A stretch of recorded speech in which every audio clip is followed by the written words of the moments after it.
And there's a lot of greenery in that office. It's one of the reasons why Omar Minaya called him a perfect player for Citi Field, a guy who can not only cover some ground, and Ryan Church could do that as well, but the arm is so powerful. In this ballpark, guys can take extra bases so easily, and when you've got a powerful right arm like Frank Cruz, that cuts that down. And you're right, with all the triples that come here in Citi Field, with that arm, even can hit that cutoff man easier and easily to stop those triples. I like the number. We know you do. So did Kenny Boswell. That's right. The Reds starting lineup brought to you by Toyota, a smart way to keep moving forward.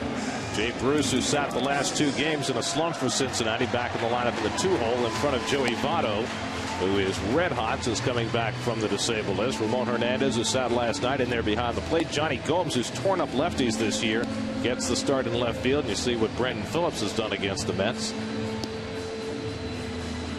Well, Johan Santana trying to get into double figures today with 9 wins, 118 and 58 in his career. That's 60 games over 500. 2-0 against the Reds in his career, but with a 5.5 ERA. Beat the Reds on opening day this season in Cincinnati 2-1 with 5 2/3 good innings. Pitched well his last start against the Phillies, just 3 hits in 7 innings, but 2 of them were solo home runs, and that was enough to beat him 2-0. One of the 3 times the Mets have been shut out in the last 5 games. Well, look at the defense brought to you by ChevyOffers.com. Pregame in center field for the 2nd consecutive game. But the real guy you're looking for is Francoeur, Gold Glove winner in 2007. Sheffield back to left field. He's more comfortable out there. Right core, Castillo and Murphy in the infield. And Omir Santos getting the start as the battery mate with Johan Santana.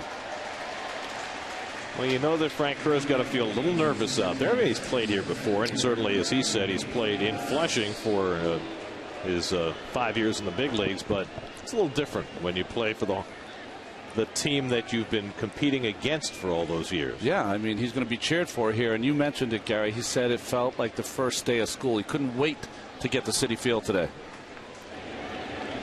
Willie Taveras will lead things off for the Reds. Taveras 0 for 3 in the game last night. Santana ready to work, and the first pitch of the night is fouled back. Boy, that's Willie Taveras all over, isn't it? A leadoff hitter who's kind of miscast as a leadoff hitter. Because he's an aggressive hitter. He doesn't walk a lot. One thing he does provide is excellent speed, and he's one of those guys that bunts a lot. He always perennially leads the league in infield hits. Changeup foul back. Well, Dusty Baker had Taveras in the 2-hole yesterday, and in some ways he's almost more suited to the 2-hole despite all that speed. And in the first inning, with the runner aboard, laid down a bunt trying for a hit and wound up moving the runner with that bunt. 0-2 from Johan, and that's rifled foul down the left field side. Santana now 9-7 on the year. He's fallen out of the top 10 in the league in ERA. Still 7th in the league in strikeouts. But these have not been the best of times for Santana, despite pitching certainly well enough in his last start in Philly. And the changeup popped up into shallow right center. On comes Frank Kerr for his first chance as a Met.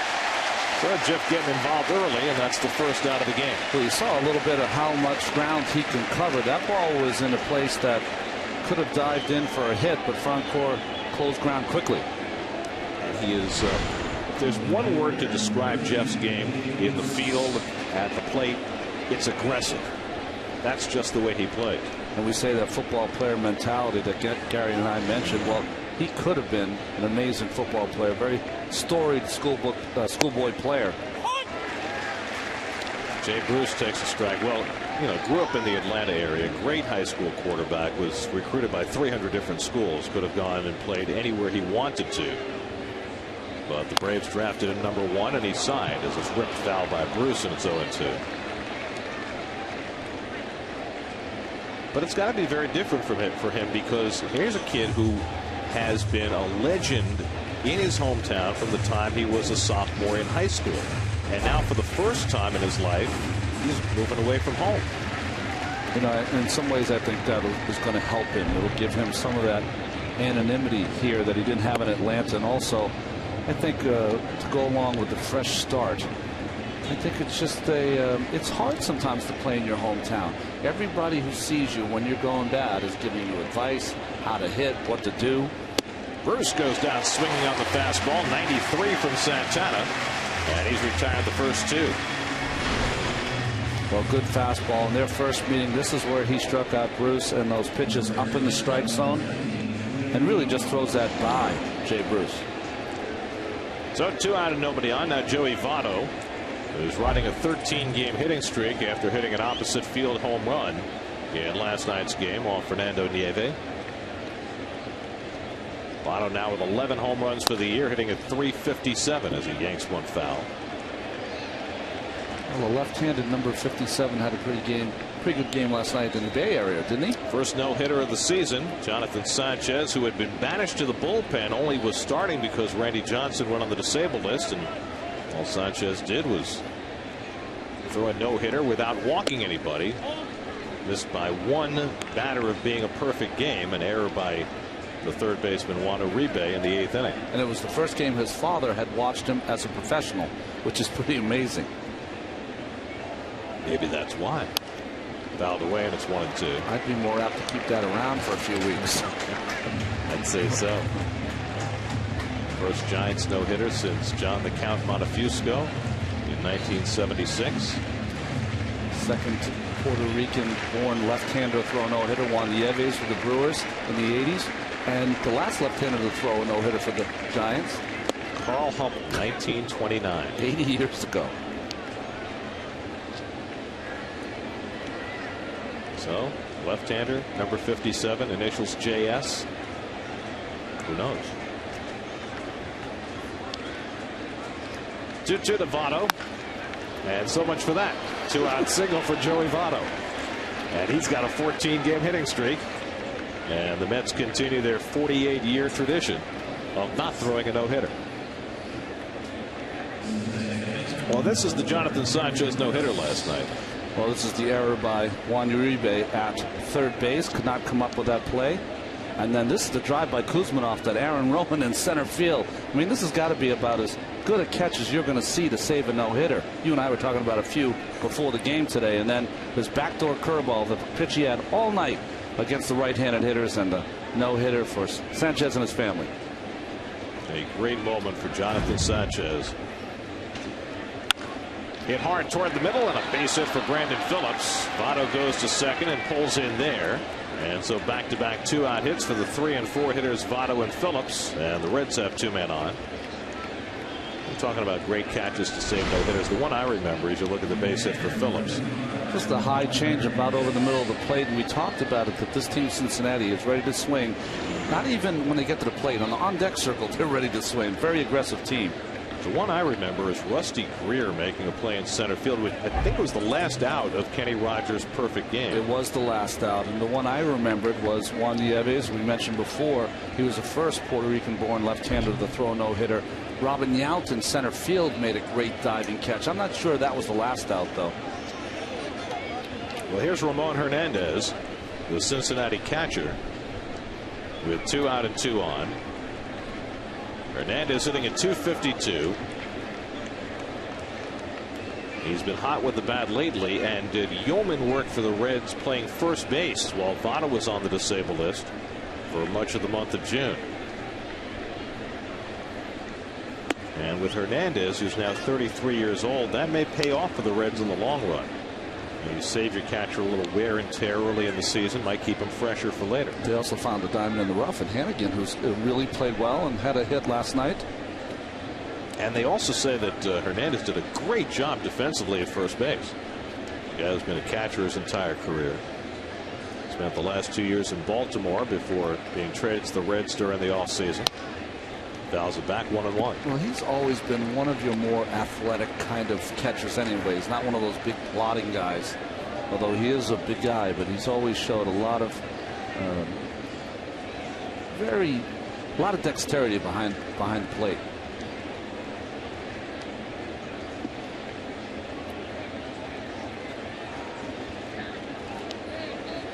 One and one to Hernandez with 2 out and 2 on. And the changeup swung and missed. 1-2. Gary, when you face Santana, usually in the first inning, he's one of those guys that breezes through the first inning. Not breezing here, but the state of affairs here is in such dire straits that you just hope that the Reds can't get a hit here. You know, I mean, it's just the Mets need some, zeros from their star pitcher early here in the game. They need not to fall behind early, which they've been doing with some regularity. And it's been hard for them to come back with a limited offense. 1-2 on his fist. He fouls back. You know what's interesting, Gary, if you look at the outfield defense, Francoeur playing the deepest, deep for Pregame, but Sheffield in left field very shallow. We've seen a lot of balls in the Dodger series and here early that have gone over the head of the left fielders, and he is as shallow as I've ever seen against a right-handed hitter. Well, is that to give himself a chance on a play at the plate on a single? Now with 2 outs, I want to be back, and if you got to give up a run, you give up a run. You don't want to give up 2 runs with a ball over your head.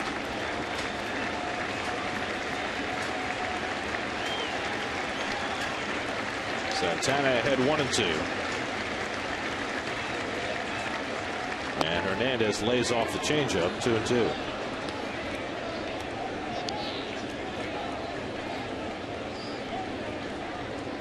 Edwin Encarnacion hitting 6th in the order. He would be next.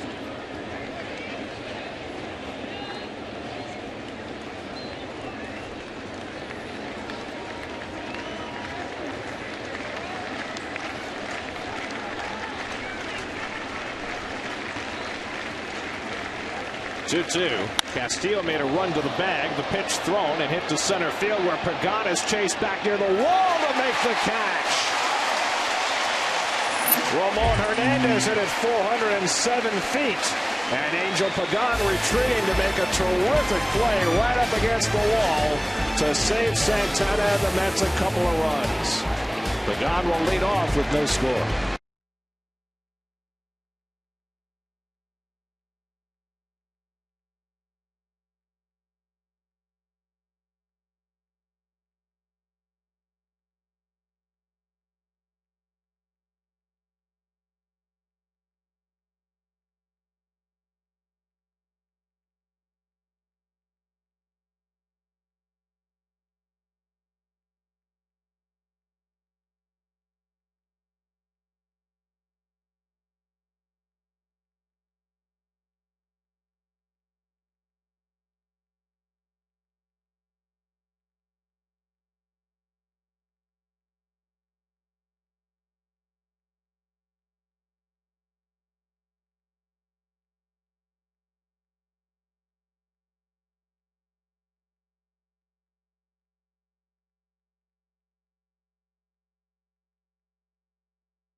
Well, Angel Pregame getting plenty of congratulations. That is a big, big play for this team right now. We fall behind 2-0 in the first inning, and it feels like a huge mountain. Well, that's the athleticism he brings to center field for your lineup. Here's the starting lineup for the Mets, brought to you by Toyota. A smart way to keep moving forward. Francoeur plugged into the 5-hole, which moves Murphy down to 6.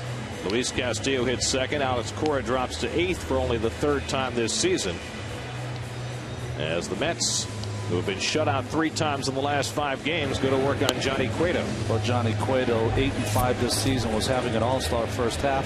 A tough last start against Philadelphia when he gave up those 9 earned runs in 2/3 of an inning in a start. 9-14 last season, but he had a much better year than that. Cincinnati was a 2nd division club, and 14 home runs he's given up so far this season. Look at the defense for the Reds, brought to you by ChevyOffers.com. Gomes playing left field, Tavares and Bruce, Encarnacion, Hairston Jr., Phillips and Votto, and Hernandez, of course, who had that drive to center field, is behind the plate. Angel Pregame 0 for 4 in his return from the disabled list last night. Best ball he hit last night was in his first at bat, a drive to left center that Willie Taveras was able to run down with a diving catch. And Pregame pokes one foul, and it's 0-2. Well, I played and pitched against Johnny Cueto's mentor, Mario Soto, and it's almost like seeing a clone. A lot of fastballs and an outstanding changeup, especially to the left-handed hitters. The Mets saw Cueto twice last year in his rookie season, and they beat him up both times. 10.80 ERA in those two starts, but of course there's been a lot of turnover in the Mets lineup since then. In fact, there are only 3 hitters in the Mets lineup tonight who've ever faced Cueto before, and Pregame greets him with a base hit. So Angel with his first hit since returning from the disabled list, and the Mets have the leadoff man on. Pregame did a nice job of staying back on this changeup. Stayed in the middle of the plate. Probably thinking it's more of a fastball. I think I got that pitch wrong because Hernandez was sitting on the inside corner. You certainly wouldn't throw a changeup to inside and down to the left-handed hitter. So good job by Pregame. Now Luis Castillo, and we'll see whether Louis is bunting here. Could be bunting on instruction or on his own. See if he tries to get the Mets an early run that way. Louis hitting at .277, and Encarnacion looking for the bunt at third base, drawn in as they check on Pregame, who is 4 for 4 stealing bases this year. That's the mandatory throw by Cueto to see if Luis Castillo would tip his hand. Last night, Eugenio Reyes with a bunt towards Encarnacion got himself a base hit. And Louis is up there to bunt and takes ball 1. Johnny Cueto, not an easy man to steal against. Gave up a stolen base early this season to Niger Morgan of the Pirates, and then none since.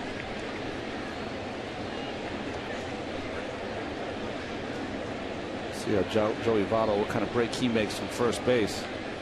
And Castillo set to swing away, and it's 2-0.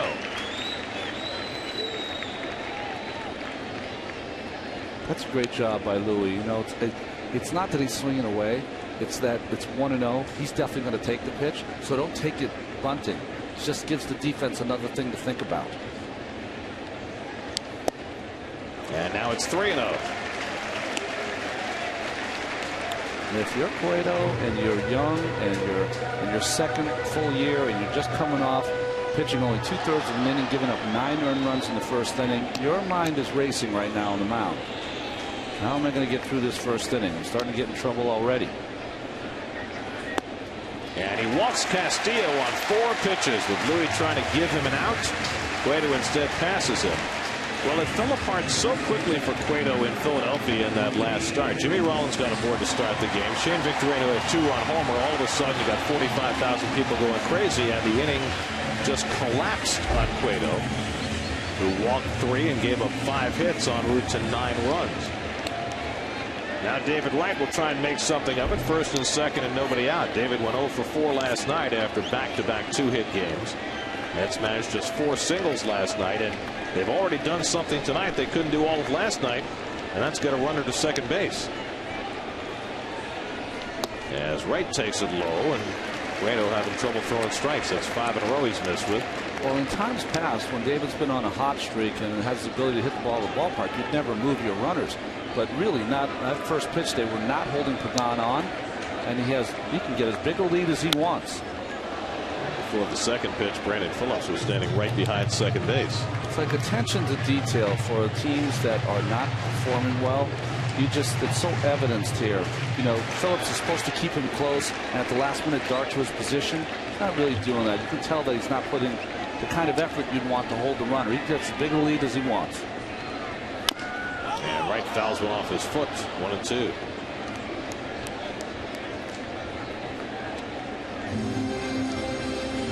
David's hitting .343 with runners in scoring position this year. Let's see what he's done against the Reds in his career. Of course, half those games are in Cincinnati. That helps those numbers.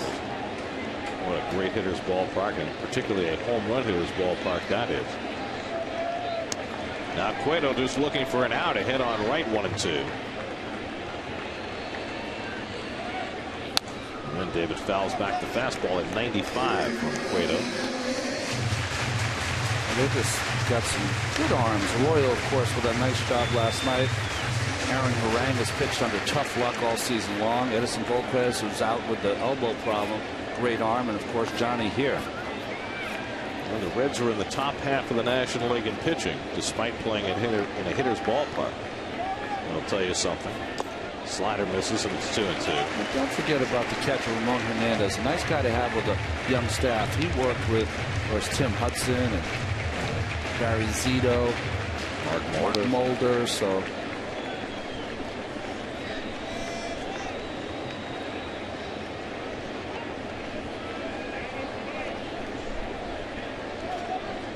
Now the 2-2, and right fouls off that slider. Johnny Cueto, just 23 years old. Does not have a classic pitcher's build by any means. He's only 5'10". But like Santana, who's not very tall, he's got a broad body. Thick is what you want to see. David Cone was like that. Short of stature, but very strong. Low and inside, and a full count to right has worked himself back into the at-bat.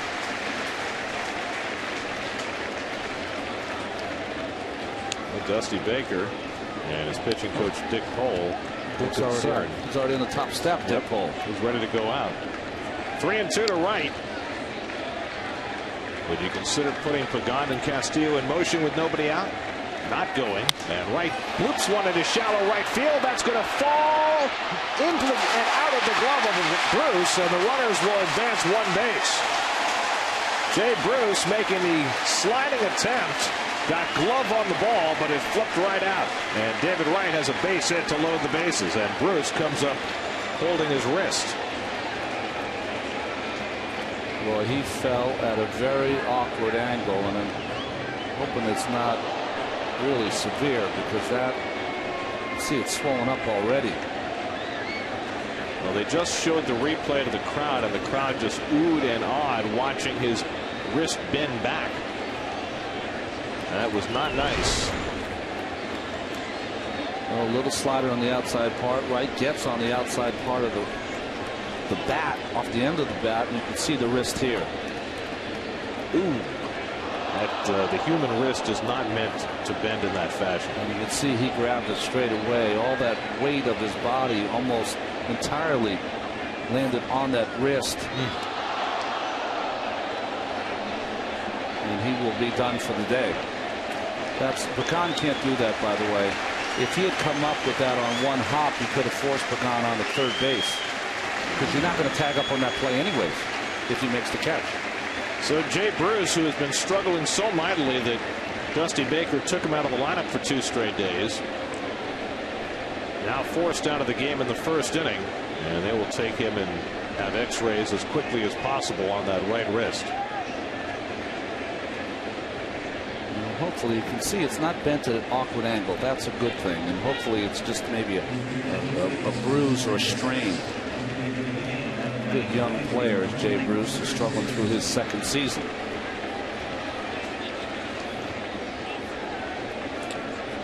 So Bruce is done, and Chris Dickerson will come into play right field to replace him.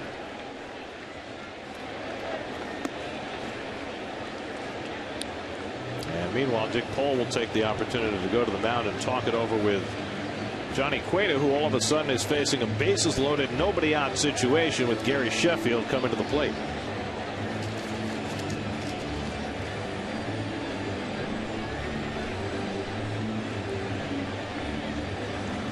Now, normally you would say with a guy like Cueto, he's got the ability to get himself out of this kind of jam, but coming on the heels of his last start in Philadelphia with a first inning meltdown, you wonder just what's racing through his head. Well, gave up a couple of hits, so now in his last 2/3 of an inning, he's given up 7 hits, a couple of home runs, 4 base on balls. I mean, a real struggle.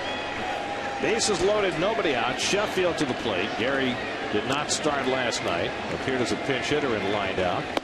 And he takes ball 1 from Cueto.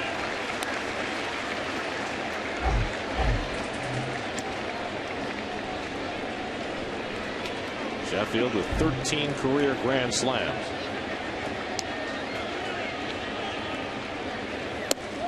And he takes on the inside corner. He didn't think so. James Foy, the home plate umpire, with the call. 1-1. Well, this is a constant theme with Gary, of course. He does not like the ball inside and will question every call. And that ball looked in.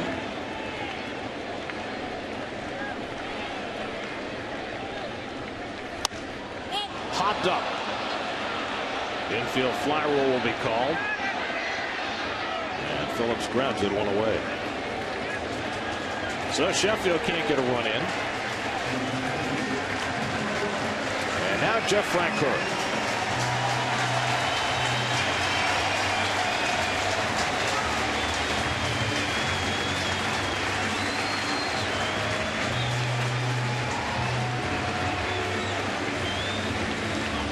Nice reception for Jeff, whom just about everybody calls Frenchie. And he gets an immediate opportunity here to make an impact. Francoeur hitting at .250, 5 homers, 35 RBIs. Bases loaded, 1 out. And he takes inside, ball 1. You can see his stats here. Only the 5 home runs. Atlanta ballpark, very similar to this ballpark. Very big, 35 RBIs. Jeff's last game in Colorado, night before last, he had 3 doubles. Hoping that is the start of a hot streak for him. And he takes a strike, 1-1.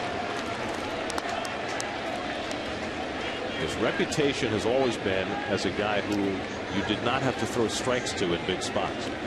Well, the 1-1 pitch to Sheffield, if he was watching, was a changeup. It'd be interesting to see if he gets that same call here.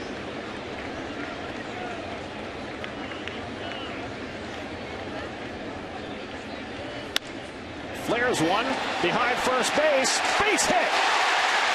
Pregame scores. Here comes Castillo. He'll score. Jeff Francoeur's first at bat as a Met produces 2 runs. And it's 2-0 New York. Well, Jeff will smile tomorrow in the paper. It'll look like a line drive, but he got jammed by Cueto, but he is a strong hitter. Was able to inside out that pitch to right field and get his first 2 RBIs as a New York Met. Good pitch by Cueto, inside, running inside, and just fought off by Francoeur. And just over the head of Joey Votto. No chance for him or second baseman. He or second baseman Brandon Phillips. A lovely little parachute. And so Francoeur drives in a pair. The Mets have 2 on the board, and now Daniel Murphy with 2 on and only 1 out. Well, Jerry Manuel was making that very point about Francoeur before the game today. He said, yeah, he swings at everything. He'll swing at some stuff that you don't necessarily want him to swing at, but he is strong enough sometimes to turn pitches that aren't the best into base hits. And perhaps that's what we saw right there. Well, the hardest part with Francoeur is that he's a very aggressive player, like you talked about before, Gary. So they've tried to tame down his aggressiveness, but that's the fine line for him. You don't want to take that completely away. One of the reasons he was successful early in his career. Murphy, who had 2 of the 4 Met hits last night, takes wide, and it's 2-0. So the Mets looking to jump on Cueto, much as the Phillies did in Cueto's last start. He's falling behind hitters. He's behind 2-0 here. And he throws a strike on the outside edge, 2-1.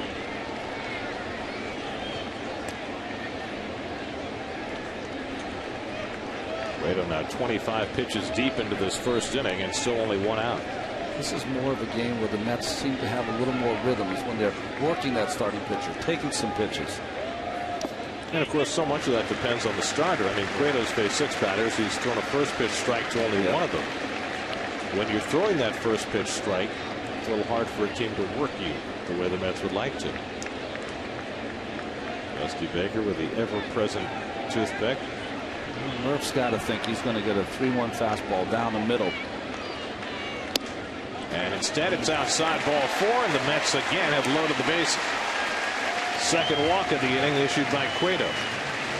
And you wonder just how much patience the Reds will have with Cueto tonight in the wake of that last start.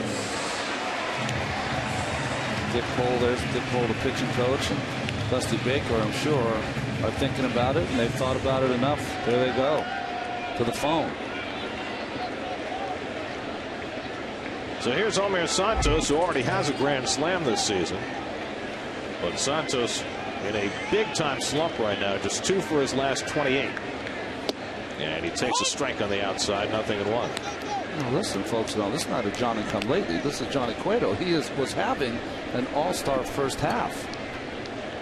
White is at third, Francoeur at second, and Murphy at first. 2 runs already home in the first inning. And Santos takes it down, 1-1.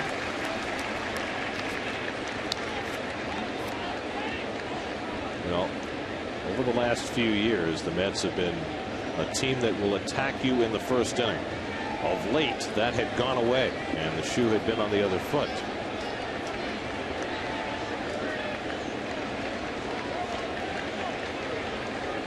And Santos pops one foul, 1-2.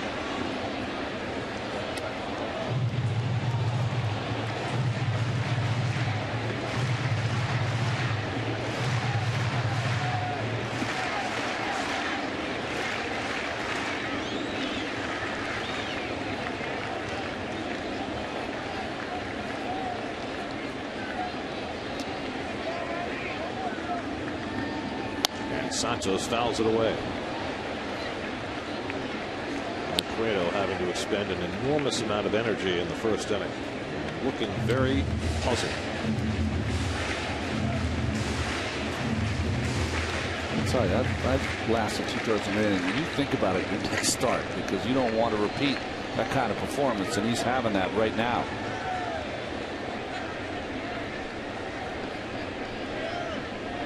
Again, the 1-2. Into center field, falling fast, base hit, kicked away by Tavares. In the score comes Wright. Everybody else moves up a base, and it's 3-0 New York. So Santos behind in the count, pokes a base hit to center field, and the Mets are rolling in the opening inning. That was Cueto's third best pitch, a little rolling slider on the outside part. Nice job by Santos hitting that ball up the middle. And Tavares, of course, blocking that ball. You can see on second base, Mr. Francoeur did not have a good read on that ball up the middle. So video baseball, base to base. So Santos drives in a run, his 24th of the year. Now Alex Cora hitting 8th in the order. Still only 1 out. 3 runs are in. And a chance for the Mets to have themselves a big inning if Cora can get a base hit. And Alex takes a fastball for a strike. Cora is in a slump of his own right now, just 2 for his last 19 after going 0 for 4 last night. Well, if nothing else, the Mets have certainly staked Johan Santana to a little more comfort. Something that's been hard for him to come by lately, as Cora pops one up, shallow left. On comes Gomes to make the catch, and Francoeur, who came down the line, goes on back. That's the second out.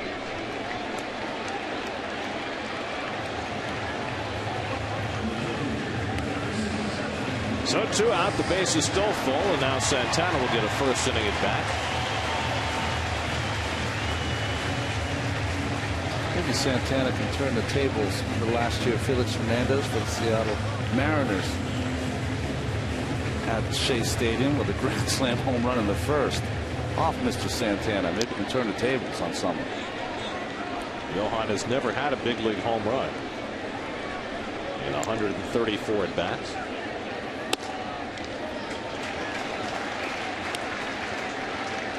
Mets already have 4 hits in the first inning tonight after managing just 4 for the entire game last night against Bronson Arroyo.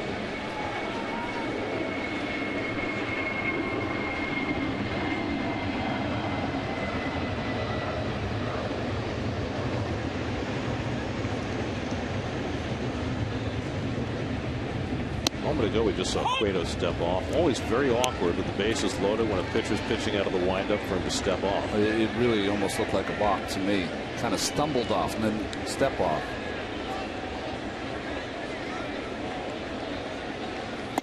Big cut by Santana, 1-2.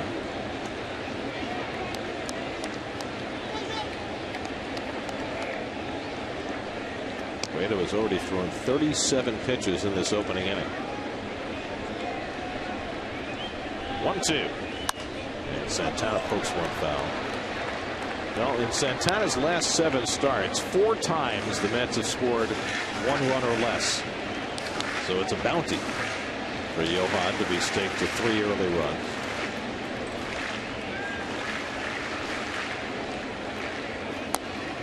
And he keeps the at-bat alive. Well, Bronson Arroyo certainly had no trouble with this lineup last night.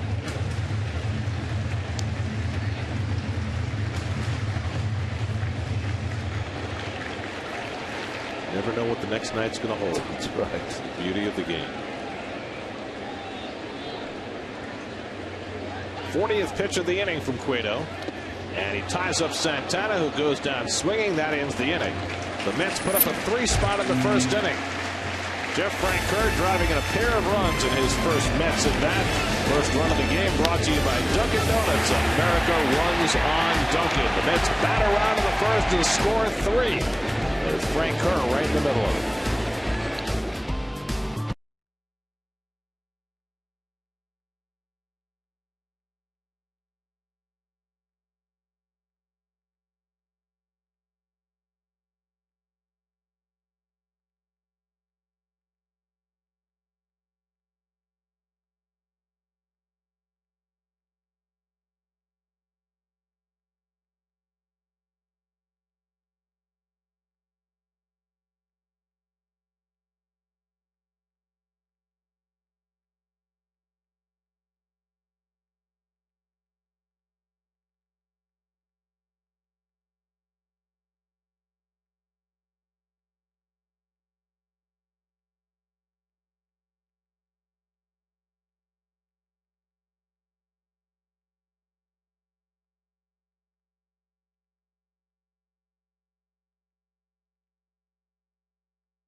AP portion of today's broadcast is brought to you by LATV, the Pix digital alternative.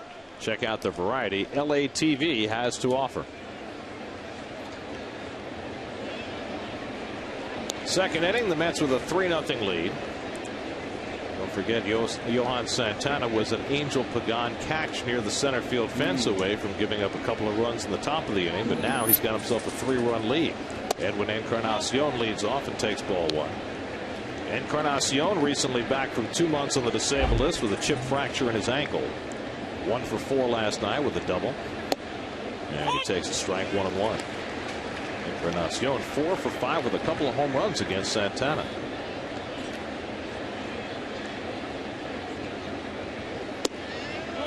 Crowds him and it's 2-1. Again, they had an Anaheim this afternoon with the Angels outlasting the Yankees 14-8.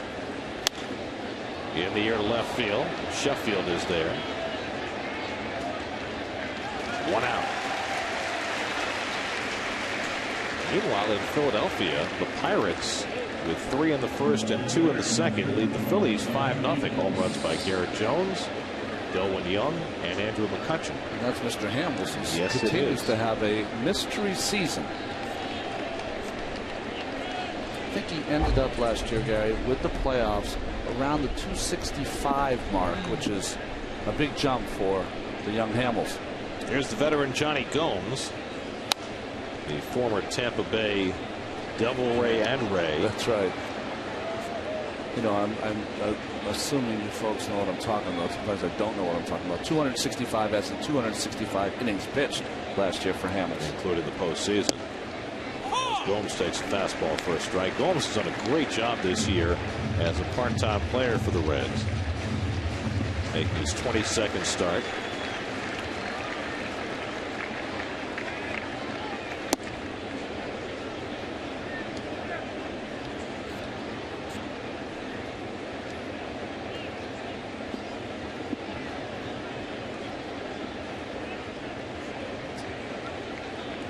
Now the 1-2. Struck him out with a fastball. Second strikeout for Santana. 2 down in the second.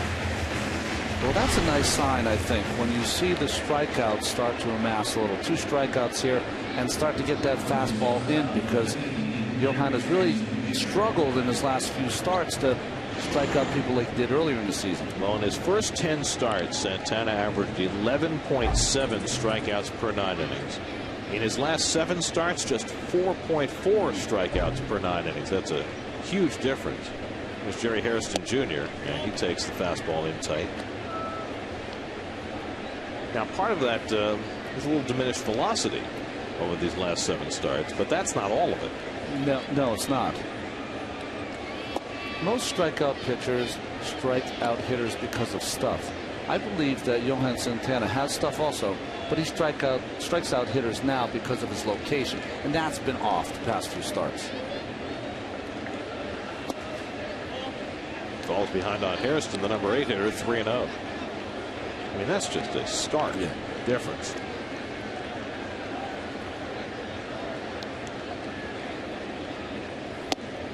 Hey! 3-1 to Hairston.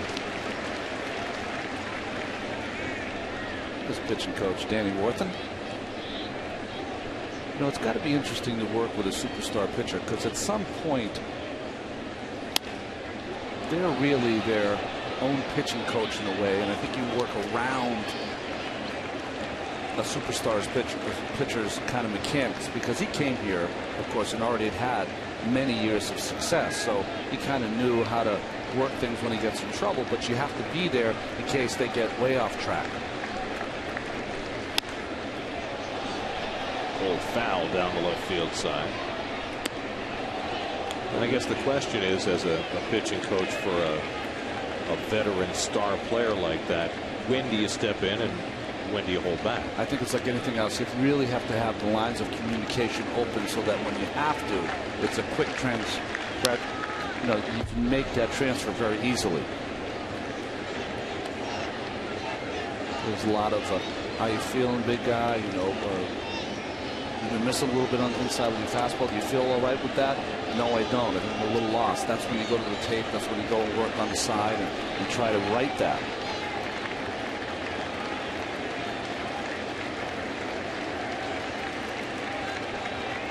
This will be the 8th pitch of the at bat to Hairston. He fouls off the changeup. My pitch used to always be kind of a sinking fastball, and when Mel Stottlemyre, our pitching coach, used to catch us in the bullpen, he'd always say, hey, you know what? I can see that sinker out of your hand. You're squeezing it too much. Lighten up a little bit, because he always knew when it was great, loosen up right away, Hojo. Coaching staff therapy. Hairston keeps making Santana work. Mel would say, just loosen up with that grip, because he never wanted to see that sinker come out of your hand right away. He wanted it to come later, so it had late life.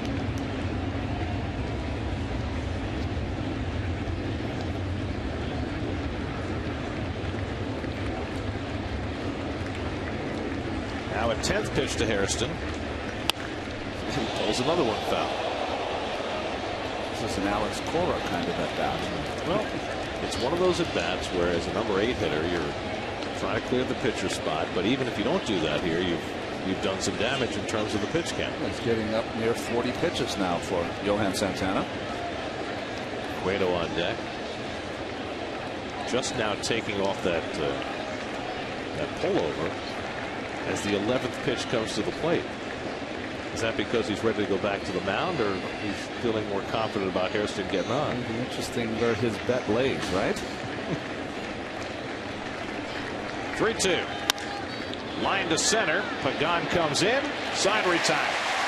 1-2-3 inning for Santana as he wins that battle with Hairston. 3-0 New York.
Shot of Mama's, one of a couple of locations right here at Citi Field. It's the first time I've ever had a turkey sandwich with mozzarella. It's awesome. It really is good. I mean, we're not talking about some turkey roll. We're talking about the real thing. Mama's of Corona, which made the move from Shea to Citi Field. Just part of the good eats in the ballpark. Home second inning. The Mets batted around in the first, so Angel Pagan, who led off the first inning, leads off the second. Pagan got the Mets started with a single to center off Johnny Cueto. Off the bunt, drawing Encarnacion in, and it's 1-0. Well, Pagan waited the entire month of June and to the 11th day of July for his first hit since May, and now he has his second. Chase toward the gap. Dickerson can't cut it off. Pagan flying around second and on his way to third. And Pagan in standing with a triple. First triple of the year for Angel Pagan.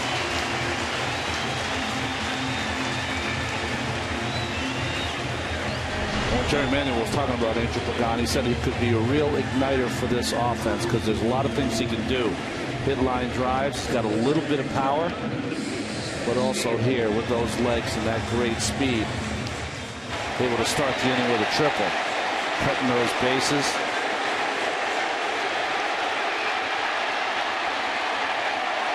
And that's right back on it after that great first inning. Angel had one triple last year, and now he has his first of this season. The infield has to come in now for Castillo. Throw down to third by Hernandez, and just back is Pagan.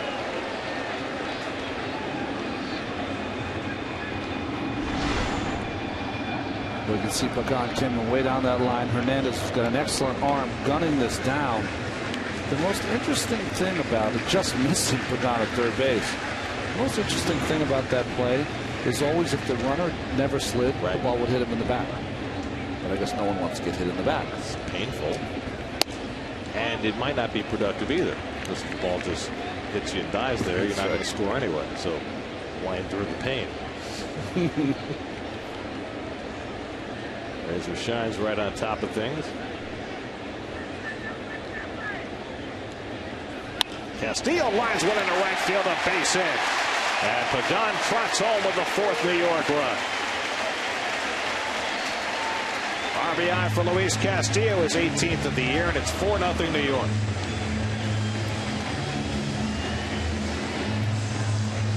Well, nice hitting by Louis. Just a little slider on the outside part of the plate. Just came right over the middle. with that base hit to right field. So Castillo's now hitting 5 straight games. Mets with their 6th hit off Cueto. And now David Wright will try and add to it. Wright had a base hit to right field his first time up. And David socks one foul.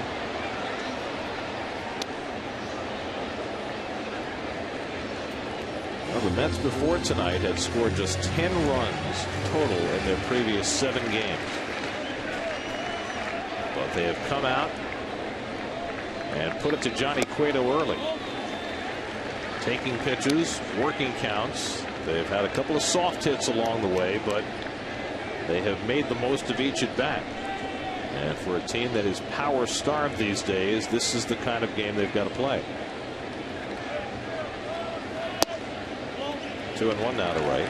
And you're right, Gary. They got to play this kind of game, and they also have to have their starting pitchers now with this kind of lead go deep into the ball game.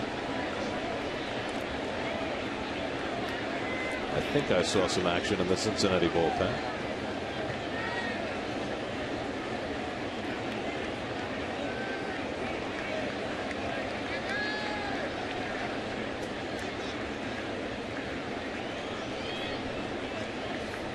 And David bounces one slowly. Encarnacion will have to go to first.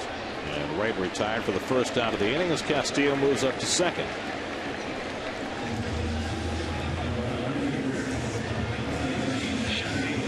So 1 out and a runner in scoring position for Gary Sheffield, who came up with the bases loaded and nobody out of the first inning and popped up.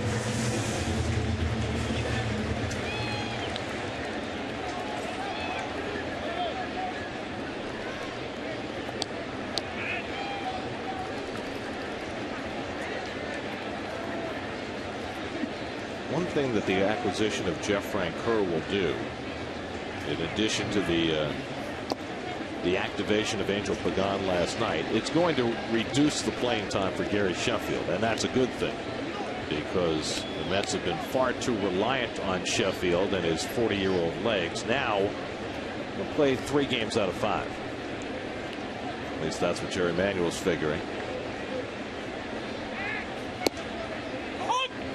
I also think with Francoeur batting behind Sheffield, even if Francoeur is only hitting a shade over 250, Sheffield's going to get some more pitches to hit also. Well, there's more of a power threat there. Power threat. He moves Murphy down another slot, so he got another good hitter now in the 6th slot.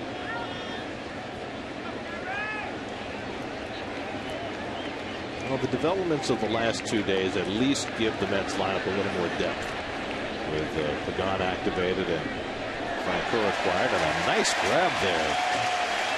Tim Welke, that was outstanding. That's hard to do. We didn't know that they had Gold Glove umpires. Nice job by Timmy.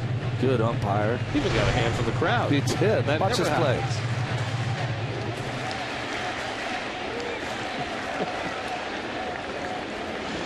Got it flat-footed.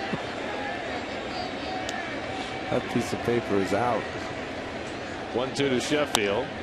Looped into shallow center. In comes Taveras to pick it off. And that's the 2nd out as Castillo holds at second. You know, Gary, again, we saw a couple plays here. This time at night, with this kind of light, the outfielders seem to have a hard time gauging the ball off the bat. So now here's Francoeur, who immediately ingratiated himself to the Citi Field faithful by looping a base hit to right to drive in 2 runs in the first inning.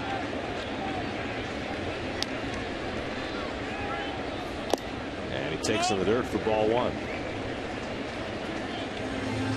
think you and I both agreed last night, didn't we? I don't think we talked about it, but we both agreed this is a good change for the Mets, good trade for the Mets, getting a 25-year-old young right fielder with a chance to,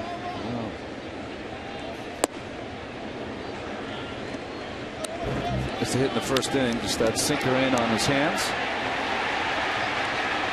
Well, here's what I'd say. I'd say this deal has the potential to be something very important for the Mets. But that's going to depend on Francoeur, because he's going to have to make an adjustment And you were talking about it before. You don't want to take away all his aggressiveness. And I asked Jerry Manuel about it because, look, the Mets know what they're getting. Yeah. They understand why they were able to get a guy who's got the upside of Frank Curry. It's because he's been kind of hard-headed about his approach at the plate. And I said to Jerry, are you going to go right into the cage with Howard Johnson and try and work with him? He said, we're going to watch him for a couple of weeks and try and figure out the best approach.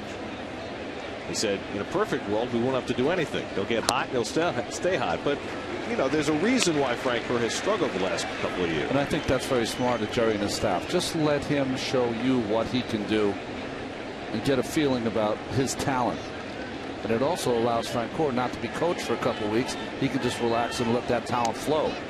He's putting enough pressure on himself right now, I'm sure. Chases a fastball away, and he's down swinging. So Cueto has his second strikeout. The Mets tack on a run, a triple by Pagan. Castillo singles him in, and Santana goes back to the mound for the third. 4-0 Mets. Those are quick hands by an ump.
Offers.com. Find your nearest dealer on ChevyOffers.com.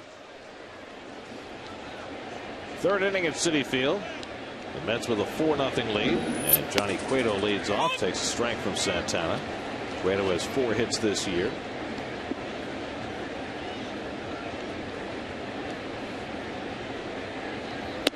And trying to push a bunt. Falls behind 0-2.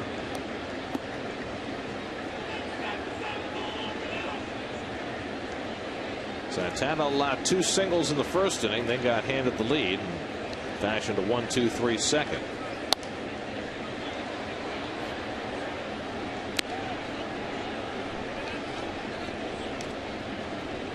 Johan making his 3rd try to get into double digits in wins this year. And he gets Cueto swinging for the first out of the inning. 3rd strikeout for Santana. Who's Hot is brought to you by Heineken. Give yourself a good name. Jason Worth homered in 4 straight games. Didn't homer last night. Just had a 2-run double and made the All-Star team in the interim. Joe Nathan for the Twins doing what he always does. He has just been phenomenal. And last year's Cy Young winner Tim Lincecum had 6 no-hit innings in his last start. He may be starting the All-Star game on Tuesday. Willie Taveras takes ball 1. What's interesting with all those pitchers in San Francisco, probably Sanchez is the last guy you would think would throw a no-hitter. The big unit is on the DL now. Lincecum, of course, who had 6 no-hit innings, like you said, Gary. And Matt Cain is that kind of pitcher and that kind of stuff to maybe have a no-hitter. But Sanchez the first. You know, the guy we've always compared Sanchez with is Oli Perez, a left-hander with a big upside. but who's had trouble harnessing his stuff. Well, maybe the best thing for him was to be sent to the bullpen. A little demotion might have got him back to point. 2-1 to Taveras, and it's on the inside corner, a strike. 2-2. Chris Dickerson is out on deck for the Reds. Dickerson took over for Jay Bruce, so we just got a medical report on Bruce, and it's not good. Little tapper back to Santana, and quick as a cat throws out Taveras. 2 out.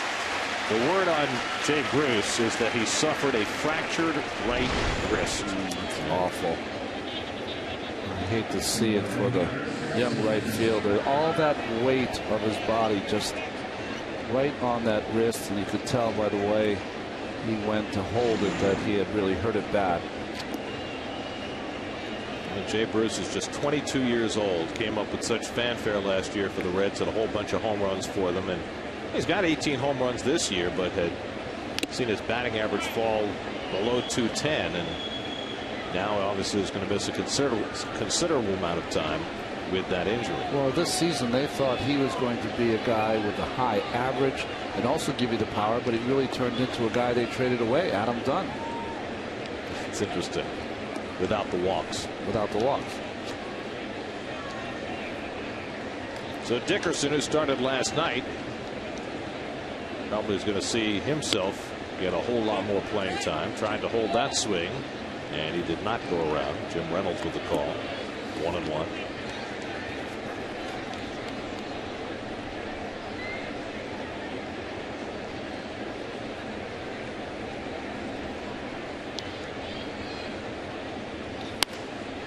One and 2 to Dickerson. Watching the Picks game of the week could land you some amazing seats at Citi Field during every Mets game here on Picks. We're giving you a chance to score free tickets to an upcoming game brought to you by new McCafe coffees made with fresh ground espresso now in McDonald's. Tune in the Picks game of the week all season long for your chance to win free Mets tickets. A lot of fanfare for coffee. Well, coffee gets you excited. No, that's right. That's right.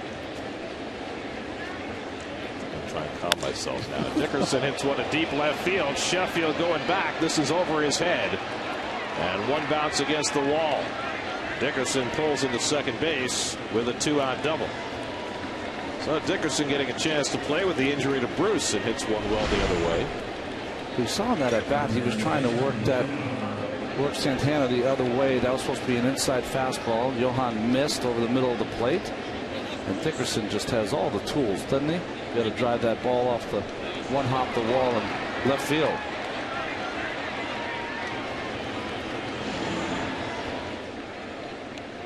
So Dickerson with the first extra base hit of the night for the Reds, the third hit off Santana. And now Joey Votto will step in. It's interesting to watch Sheffield's positioning in left field.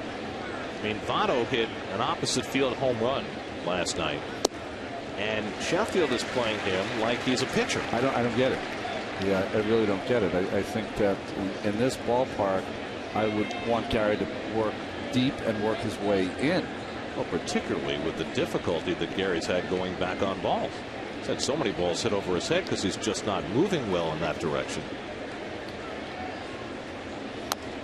Votto check swing foul at the plate. 0-2. But I would think that honestly that would be a game plan that would have Gary and the coaches have kind of mapped out for him in left field. But just my opinion doesn't make it right. Well, I know just pitching, I'd rather, even if I give up a base hit, that it's in front of Sheffield. Anything over his head, of course, now allows another runner to be in scoring position. 0-2 to Votto. Well, I would be interested to hear the philosophy behind it, because clearly this is not just for this batter. We've seen it several times tonight, not only with left-hand hitters, but also when was it Ramon Hernandez when he came up, right-hand hitter. Sheffield was playing just as shallow. We'll definitely ask Razor tomorrow.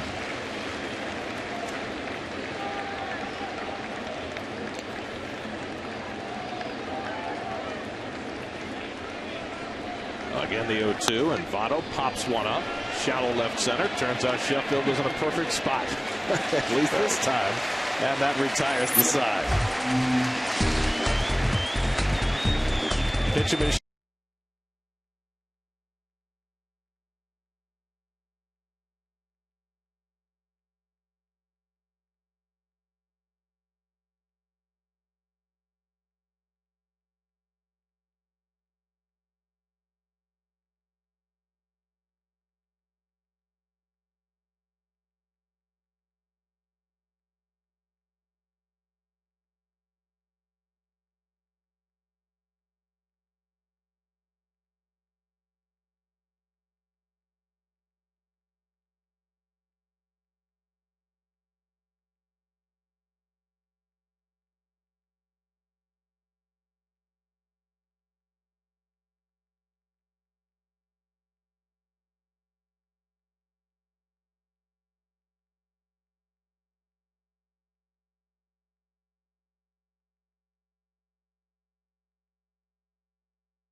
Dunk tank.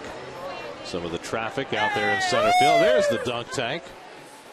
Definitely like that dunk tank this time of year, when they actually put water in it at times. Daniel Murphy leads off in the home third inning. Murphy drew a walk his first time up. Johnny Cueto still out there pitching, and he gets even on Murphy, 1-1. Mets put together 3 runs on 4 hits in the first inning off Cueto, and then tacked on a run in the second.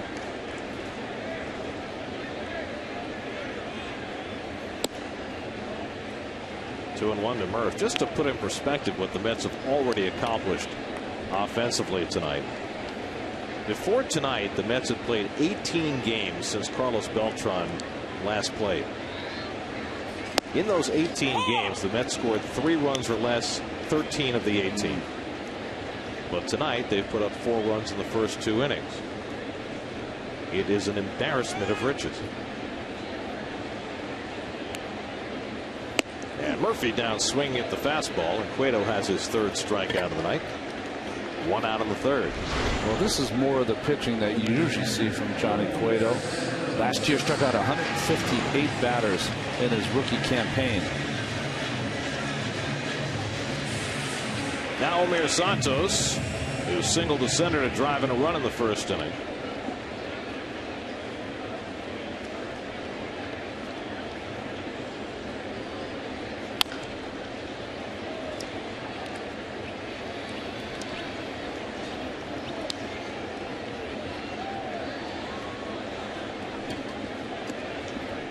Not quite as ugly as his pitching line in his last start, but not good either. And another base hit for Santos. So Omir, who had come into the night 2 for 28, is 2 for 2 tonight. And the Mets have their 7th into the night. And you like to see this hitting by Santos. He had been popping up a lot of the baseballs, and now back to that line drive swing, just right back up through the box. When he's going at his best, Santos has probably one of the shortest swings on the New York Mets. But he's got to swing at strike. Yes, well, that's the key. He cannot wait to swing. He's a little bit like one of the playing with the Cincinnati Reds, who are very aggressive. So here's Cora, who flying to center his first time up. Santos no threat to run, and Votto playing in front of him.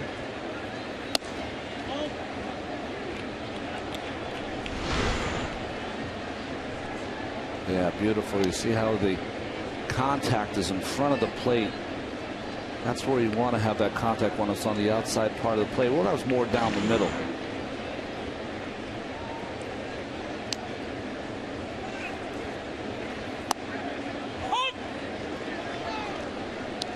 One and one to Cora. The signs by Razor Shines.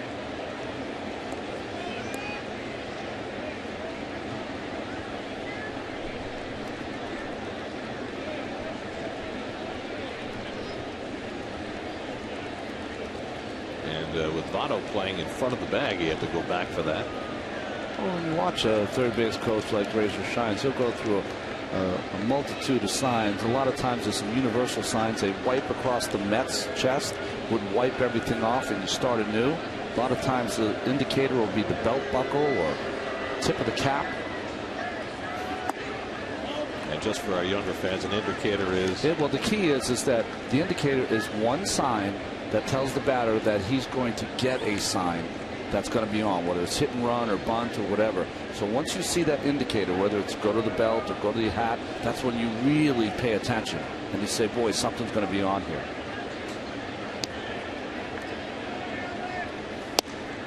And now Cueto falls behind Cora 3-1.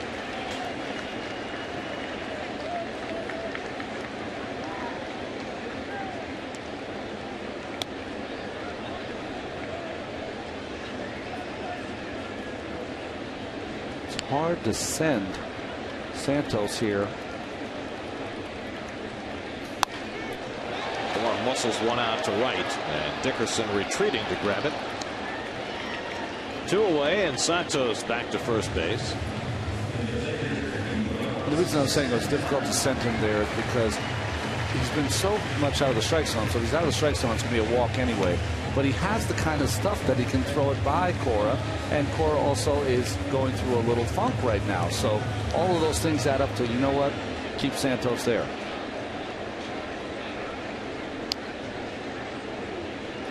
So here's Santana, who struck out his first time up.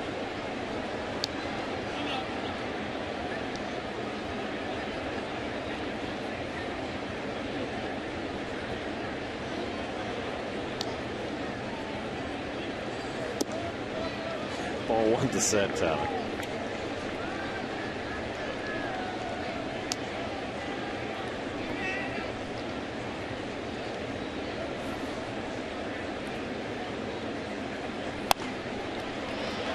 And Brandon Phillips scoops it and throws on to first to get Santana and end the inning. We're through 3 now in Citi Field. That's with a 4-0 lead. Well, lots of traffic on 8th Avenue tonight.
Run the bases at Citi Field following the Mets afternoon game against the Reds tomorrow with the Mr. Met Dash for all kids 12 and under, presented by Nestle Drumstick. For tickets, visit Mets.com or call 718-507-TIXX. The view from the bridge out in right center field. Still don't have a name for that bridge, do we? You know, Howie Rose was advocating the Gil Hodges Bridge. Oh, that'd be cool. I'd be in favor. Yes, me too. Brandon Phillips leads off the 4th inning. Mets with a 4-0 lead. Phillips had a base hit his first time and hits this one in the air to center. Pagan started back, now steadies. 1 pitch and 1 out. Well, if you want to teach your young son or daughter a pitching motion, this is one that is so economical. Simple. Glove meeting the knee, the beautiful balance that Santana has, and the great stride in the push off with that back leg. See how that front leg is straight? Even though he's not 6'2 or 6'3, having that straight front leg and toppling over the top for Santana makes him, gets that plane of the ball appear to be a taller pitcher than he is. It's almost like pole vault. You know, when you pole vault, you stick the pole in there. That's the kind of feeling you get, that the angle of the pitch is coming from a higher place. Which is amazing because he has such a long stride. He gets further down the hill, and yet he still is able to have that over the top action.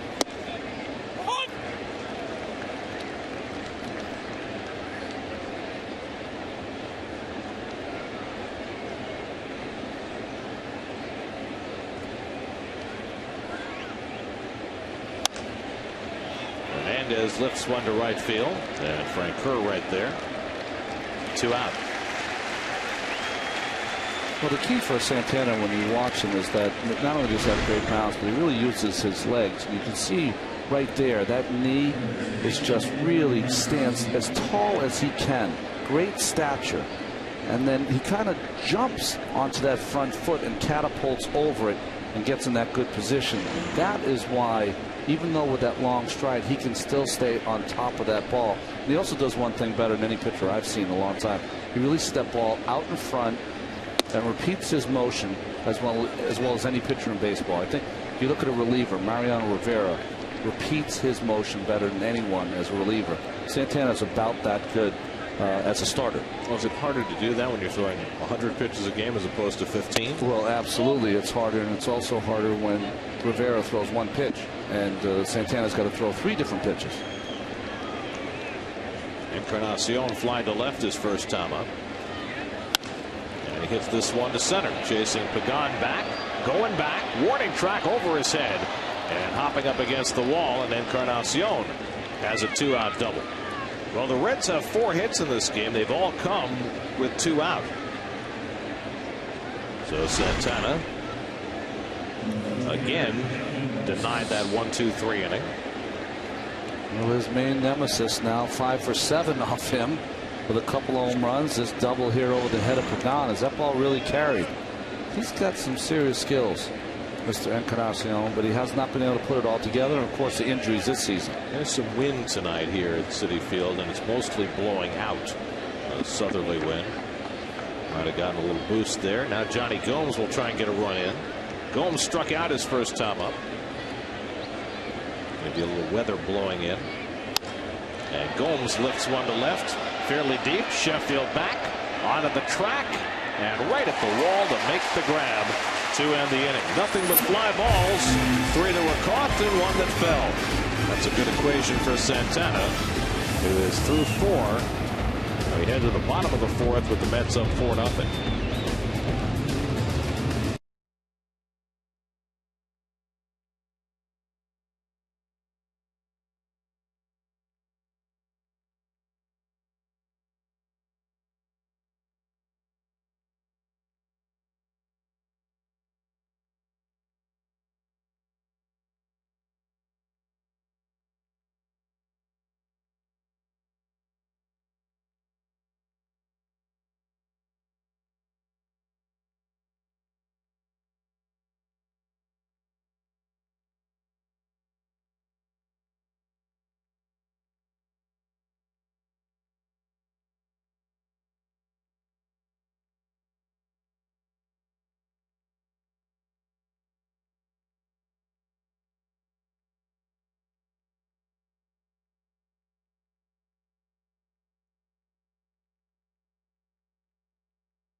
Game at Citi Field, presented by McDonald's and the new McCafe coffees made with fresh ground espresso. Call 1-866-414-2911. If you're the 11th caller, you'll be loving it at Citi Field. Angel Pagan up for the third time tonight. He has already singled and tripled and scored 2 runs. That's got 3 in the first and 1 in the second, and Pagan delivered the keynote in each of those innings. Pops this one up to shallow left, and Gomes calls off Hairston and grabs it for the first out. So Pagan retired for the first time tonight. 1 out and nobody on. And now Luis Castillo, who walked and scored in the first and then singled in a run in the second.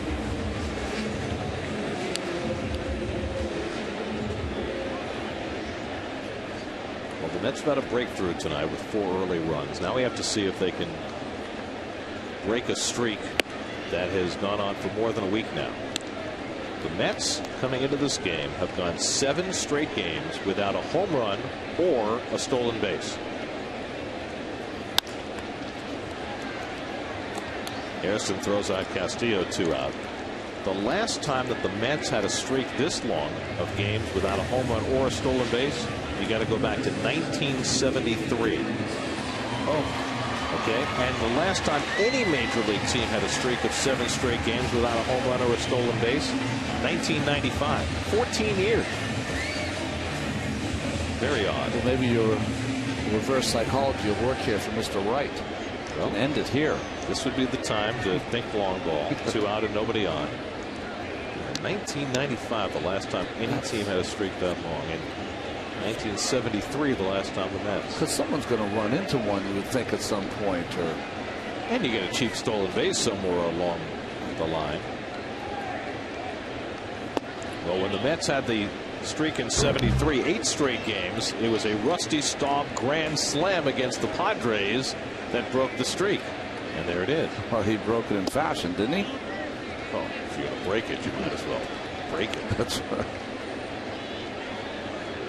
August of 1973, Mets 8 straight games without a homer or a steal. That makes perfect sense because the Mets looked like they were done in August of 1973. And then they had a September and a spectacular one to remember. Well, that's what makes this season so interesting, isn't it? I mean, if you're a Mets fan and you're looking at this team now depleted by injuries, you're saying to yourself, where are the wins going to come from? But what if you stay in it close until you get the people back and you make that nice run in September? It could go from one of the more inglorious seasons to one of the best seasons Mets fans will ever see. Cueto falling down trying to get to it, but Phillips is there to play it and throws out right, and Cueto appears to be none the worse for his tumble. Gets the Mets out 1-2-3 for the first time tonight, and a reason to chuckle as we go to the 5th. 4-0 Mets.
As we go to the 5th inning, Johan Santana has limited the Reds to 4 hits. They've all come after 2 were out. The Mets jumping on Johnny Cueto for 3 in the 1st and 1 in the 2nd. And so it's a 4-0 Met lead as we head for the 5th. Jerry Hairston Jr. will lead off. Hairston lined out to center field after a long turn at bat in the 2nd inning.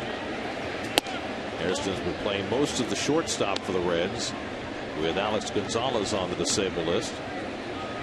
But Gonzalez has been nothing but hurt since he got to Cincinnati. Missed most of last year and a substantial portion of this season. Out to left field. Sheffield got swung around, but has time to come in and grab it. It was a very odd first reaction from Gary.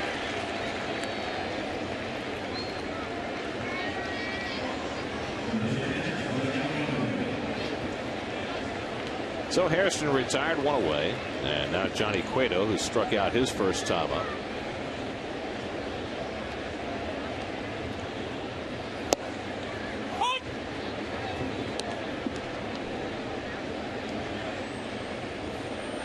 There's been only 1 ground ball out for Santana tonight. Willie Taveras had a comebacker in the 3rd inning, and that is in keeping with what has been an even more noticeable trend with Santana. I mean, he's always been a fly ball pitcher, but never more so, it seems, than this year. In fact, only 28% of Santana's outs this year have come on ground balls. That's the lowest percentage among National League ERA qualifiers. And what makes that even stranger is that the Mets have made 15 errors behind Santana, which ties for the most in the league. Now, think about that. The fewest ground balls and the most errors. That doesn't make a lot of sense. As Cueto just got a piece of that. It doesn't make a lot of sense unless you've been watching this team up to this point. Here took a shot here from Johnny Cueto's bat. Got him right on the chin. Turn the mask around. That's no fun. Nope. But generally, more errors are going to be committed on ground balls than on fly balls. But your point is well taken. Not necessarily this year with this team.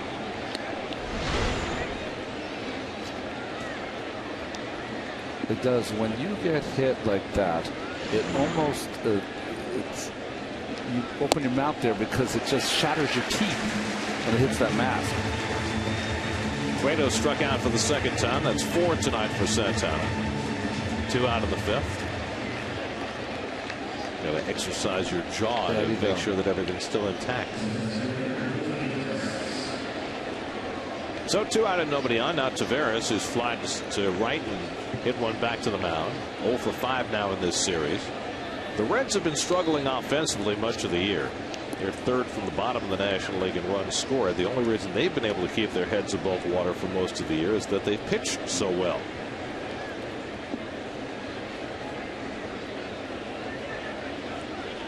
But they're a very aggressive team. They don't draw a lot of walks, and you think play very much into what Santana tries to do on the mound. And so far so good for Johan. 0-2 to Taveras. And what I like to see is he's starting to rein in that fastball inside corner to the right-handed hitters. That sets up his entire game against right-handers. And Taveras gets one right off the thumbs.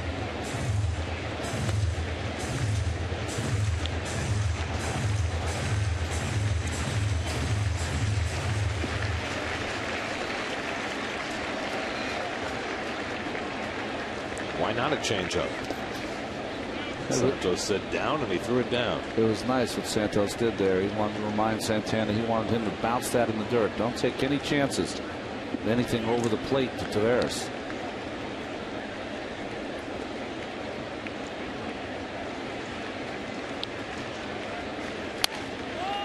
Popped up. Cora with the angle coming over. And the side retired. Santana sets him down 1-2-3. We now have an official game at Citi Field with the Mets leading 4-0.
Sheffield cranks one foul.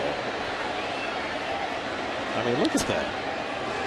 He's got the little car on the hat with the number 41, of course. Oh, I'm sorry, those people scare me. Look at that, it's quite a hat.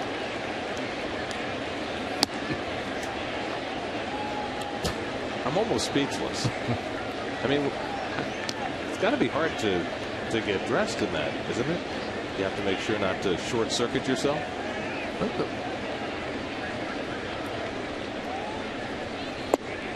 2-2 to Sheffield. Leading off in the bottom of the 5th with Frank Kerr and Murphy to follow. Sheffield has popped up and flied out 0 for 2. NYC action on the hat. Toward the middle and a base hit for Sheffield. Well, the Mets get the leadoff man on in the bottom of the 5th. Well, it's a good break pitch here from Cueto down. But nice job by Sheff. The shortstops always play Sheffield in the hole to pull, so he gets a lot of those base hits up the middle. It's been one of the great things about Sheffield's career. A guy who swings as hard as he does, not necessarily in that cut, but he puts the ball in play. He doesn't strike out. Now Frank Kerr, who introduced himself to the Mets fans with a bloop single to right to drive in 2 runs in the 2nd. Then he struck out in the first, I should say. Then he struck out in the 2nd.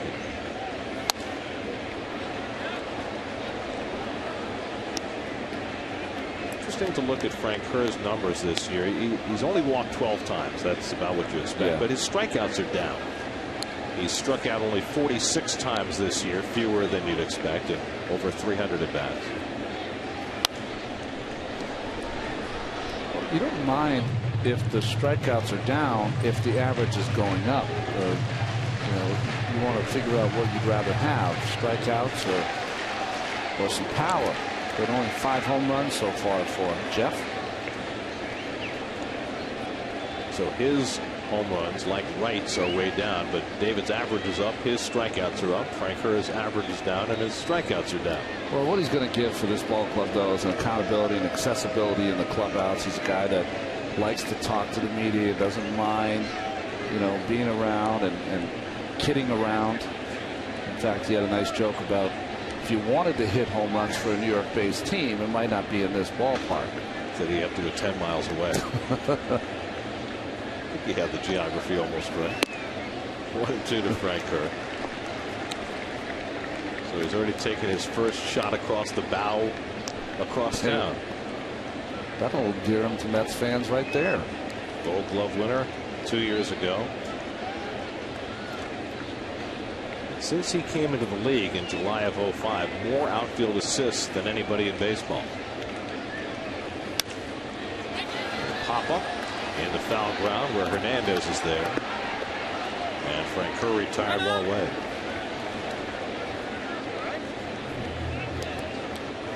Well, the Reds have been jamming him all night long, trying to throw that fastball in, and this one here just ties him up inside, not able to get the head of the bat on that pitch. Nice play by Hernandez. Gary, to take that a step further, he has 65 assists in his career so far, and that comes in with a little anecdote in Mets history for Frank Kerr. Well, he's got 65 assists. The Mets club record for career outfield assists, 64. That's Cleon Jones, who played in over 1,100 games in the outfield for the Mets. Daniel Murphy has walked and struck out. It's a slow ground ball. Hairston's only play is to first, and he gets Murphy for the second out as Sheffield moves up to second.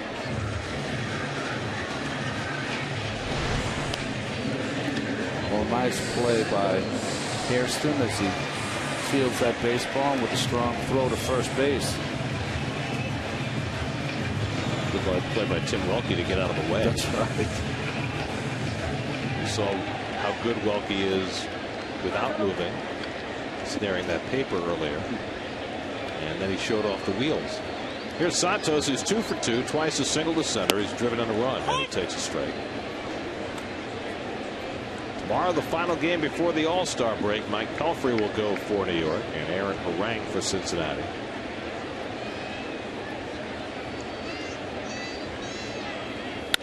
And another base hit to center for Santos. Sheffield being waved around by Razor Shines. The throw by Taveras, and now Sheffield trying to get back, and he's safe.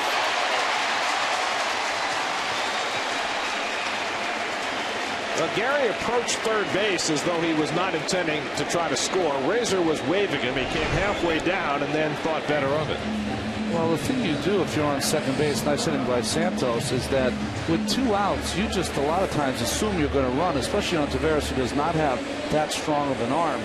But luckily, Sheffield was just able to get back. You almost have the assumption that you're going to be scoring here.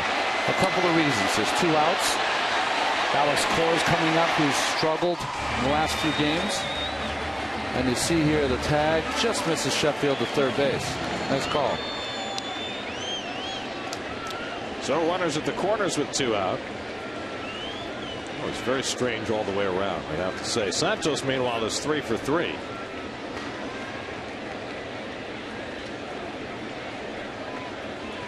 Now Alex Cora, the batter, with first and third and 2 out. And the changeup from Cueto misses, ball 1. Cora's been up twice and flied out both times.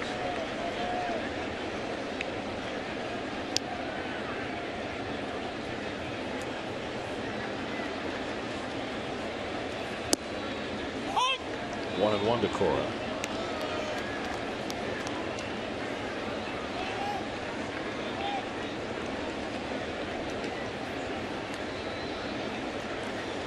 I don't think anybody will enjoy the All-Star break more than Alex Cora. Yeah.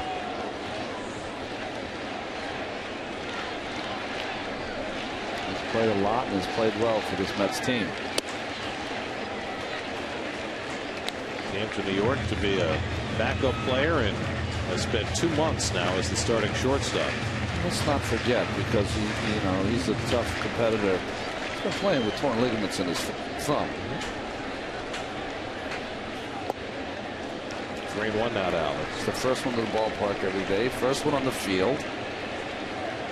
He's got a lot of little kid in him still, and love for this game. A great influence on some of the younger players here, and has just brought. You were talking about accountability before. Nobody's more accountable than Alex Cora.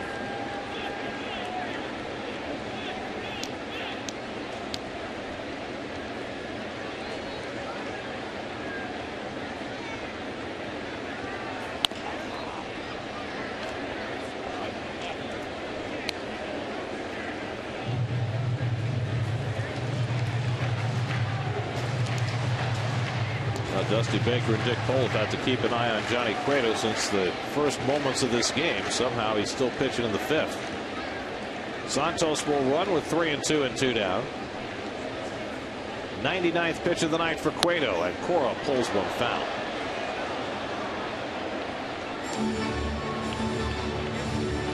There's your Verizon high speed for tonight. Johnny Cueto topping out at 96 miles an hour, and Johan Santana at 93. Again, another indication that there's more to pitching than how hard you throw. Again, the 3-2, and Cora fouls off another one.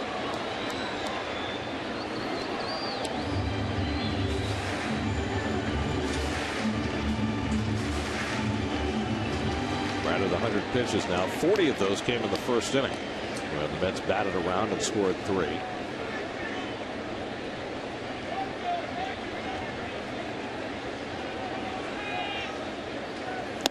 Cora takes strike 3 call. Fastball from Cueto gets him looking. 4th strikeout for Johnny Cueto. And the Mets strand 2 in the bottom of the 5th. Off to the 6th now at Citi Field. Santana and the Mets with a 4-0 lead.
he says it again for McGraw with this incredible catch.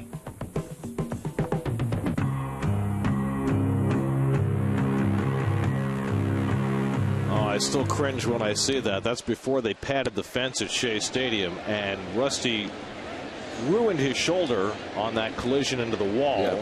Had a great World Series against the A's that year, but had to throw the ball in underhand from right field because he just couldn't lift his arm.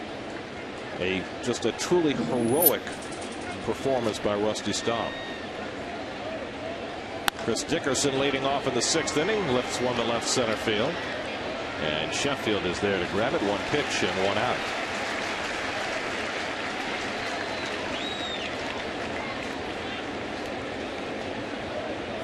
There's one large outfielder's glove. That's like the Lenny Dykstra glove. Somewhere there's an old center fielder in his 80s or 90s saying, boy, you know what I could have done with a glove that size? Yeah, but they always caught two-hand. That's right. They didn't even have their own glove. They shared it. That's true. There's Joey Votto. Well, there was sharing, and then there was the period of time when one team would leave their gloves on the field while the other team was out in the field. Can you imagine that today? Guys tripping over gloves. It's like we were talking about the other day about the way fields are manicured now, with no bad hops and no lips of the infield. Everything's got to be perfect. Well, they also drag the infield twice. Right, and if there's any papers that are strewn across the field, the grounds crew will come out and pick them up between innings. I mean, we've all seen the film of the Bobby Thompson home run. You ever see how much litter is on the infield when he hits that ball? Well, playing in Candlestick for all those years, same thing. There'd be all this litter plastered up against the fence out in left center field. Votto fouls one back. If you noticed at home, guys, last night you did not see it. Mr. Santana, ace of the staff, has been crowding Mr. Votto inside. That is good pitching because Votto has shown that anything away he can handle. And he can hit it the other way with power.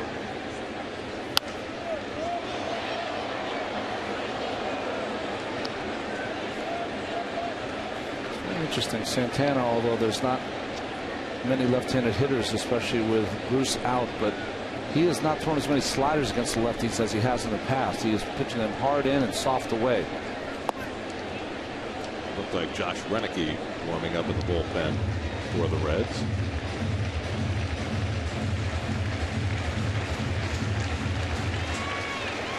His father and uncle. Was our investigative reporting right? Was that Josh Renicky? Past the mound, Cora behind the bag, makes the spin and gets the out at first. Fine play by Cora, 2 down. Well, just like real estate, right? Location, location, location. Positioning for Alex Cora perfect. And you know the reason he made that play? This happens occasionally. It hit off the mound, and when it hits off the mound, it'll propel it up in the air, and it gave Cora a little extra time to catch up with that ball that was ripped up the middle from Votto. Excited with Santana. Just enough. Off the mogul. 2 out and nobody on now. Phillips. I guess with Santana's contract, you could say it's a mogul on a mogul. I had guys on second and third. Exactly. I had guys on second and third. That guy ripped a single just like that up the box, but it hit the pitching rubber and bounced to the second baseman. I was like, thank you very much.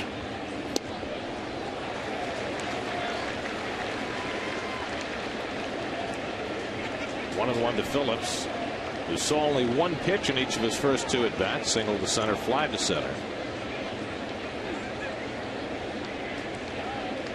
Santana about to throw his 90th pitch of the night here in the 6th inning.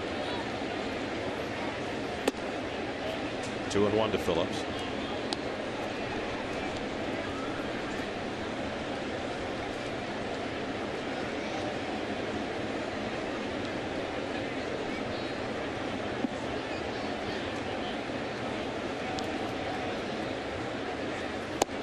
And that's inside 3-1. Hey, you know who's back?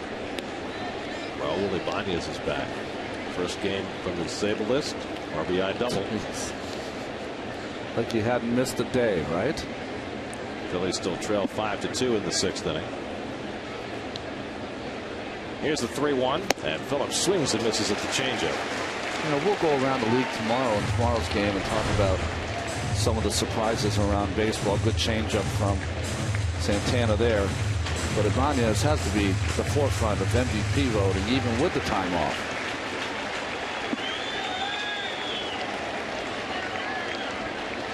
Now the 3-2. Struck him out with a changeup. 3-1 changeup, 3-2 changeup, and Phillips couldn't find either one. 5 strikeouts for Santana. Middle of the 6th at Citi Field, 4-0 New York.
Some of the more good eats here at Citi Field. Catch of the day. Great chowder over there.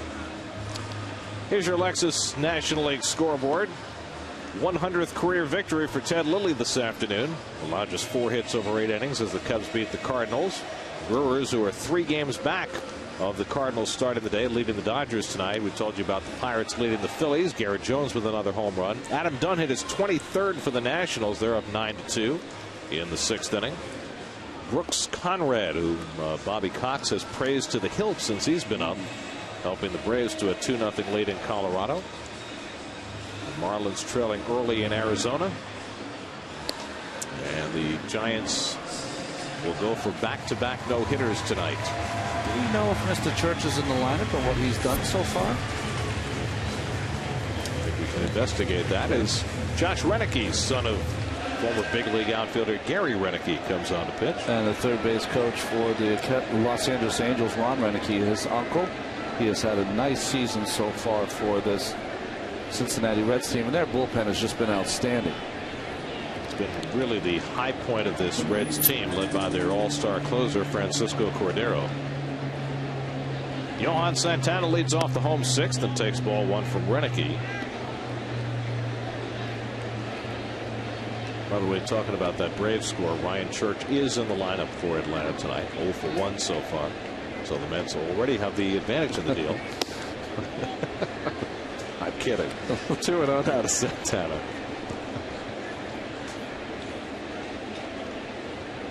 But perhaps Ryan is the inspiration for the Braves. 2-0. Oh, bragging rights for 6 innings at least. Now Frank Kerr got a base hit to drive in a pair of runs in his first at bat. Also caught a fly ball for the first out of the night. So he got himself involved quickly. 3-1 now to Santana. Johnny Cueto lasted 5 innings, which he wouldn't have given a lot to bet on after what befell him in the first tonight. But in 5 innings, Cueto allowed 4 runs and 9 hits. Walked 2, struck out 4.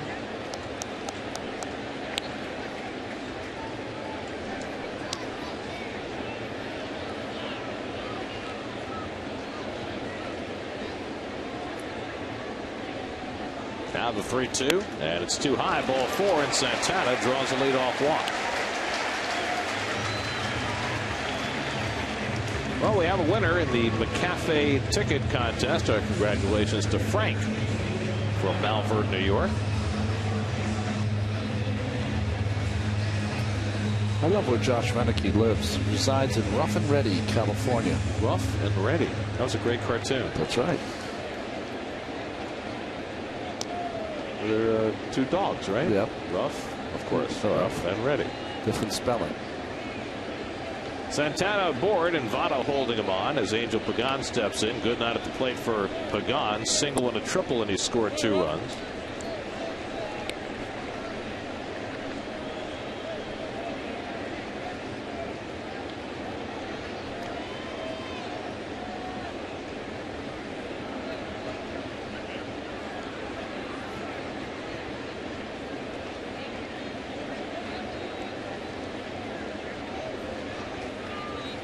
And Pagan tries to drop one down, fouls it off, 1-1.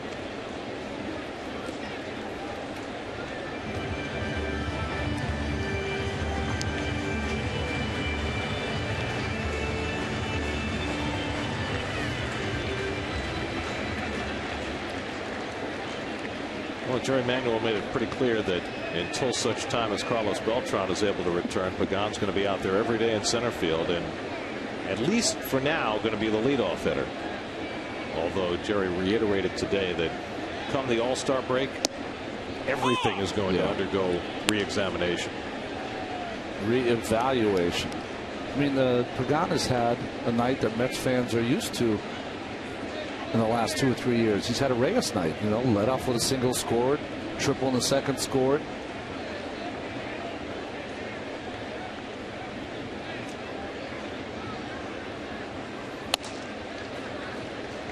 Well, this is a team right now that has to deal with short-range plans. I mean, there's a long-term plan, which is to get their stars back in the lineup. The short-term plan is to figure out day-to-day what unit gives them the best chance to win a game.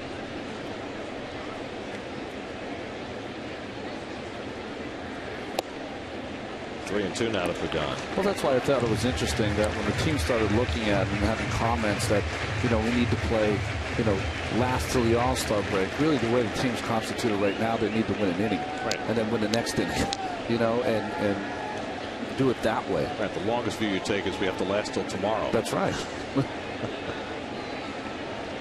3-2 to Pagan with Santana aboard, not likely to be running, and Pagan fouls it off. Well, the Mets began the night as far from first place as they've been this year, 6.5 games behind the Phillies, who got another run in that 6th inning and now trail 5-3 as they go to the 7th.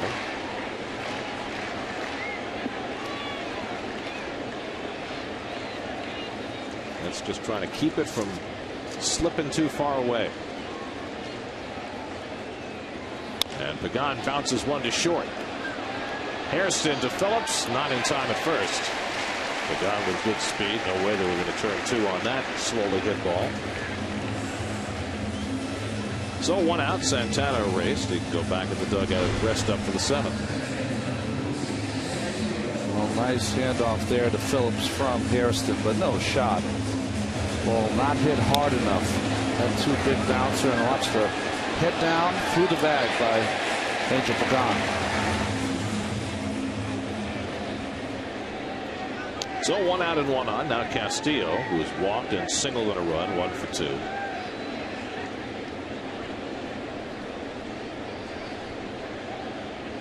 Josh Reneke working in relief of Johnny Cueto. There goes Pagan. Hernandez's throw, not in time. And the Mets break their homerless, stolen baseless streak. After 7 straight games without power or speed in the stat sheet, Pagan steals his 5th of the year. Nice job by Luis Castillo, kind of blocking the view of Hernandez on that strike from Reneke. Strong throw, but Hernandez, but Pagan got a great jump, that head first slide. Oh, he adds to that Reyes-like night. Yep. A triple and a stolen base tonight for Pagan. And now Castillo trying to pick him up with 1 out. And there's a strike from Reneke, 0-2. Castillo's RBI in the second inning was his 18th of the year. Louis has been statistically the toughest man to strike out in the National League. A strikeout every 16.2 plate appearances.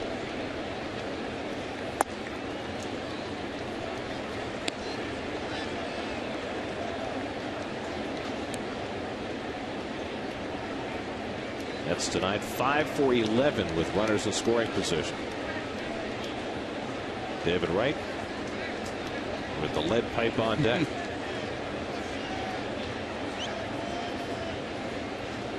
There goes Pregame from his knees. Hernandez too late. And Pregame, after stealing second, steals third as well.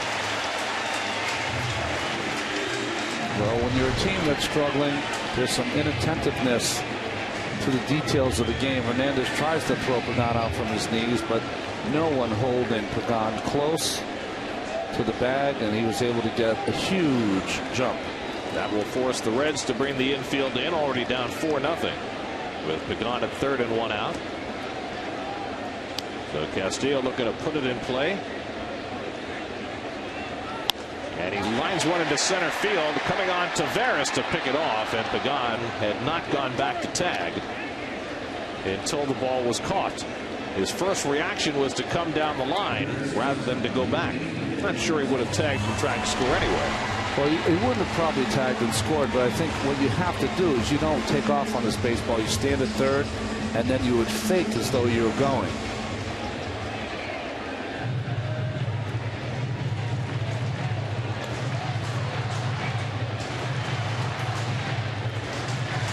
So now 2 out, and it's left to David Wright, who's 1 for 3 on the night. David singled and scored back in the first inning.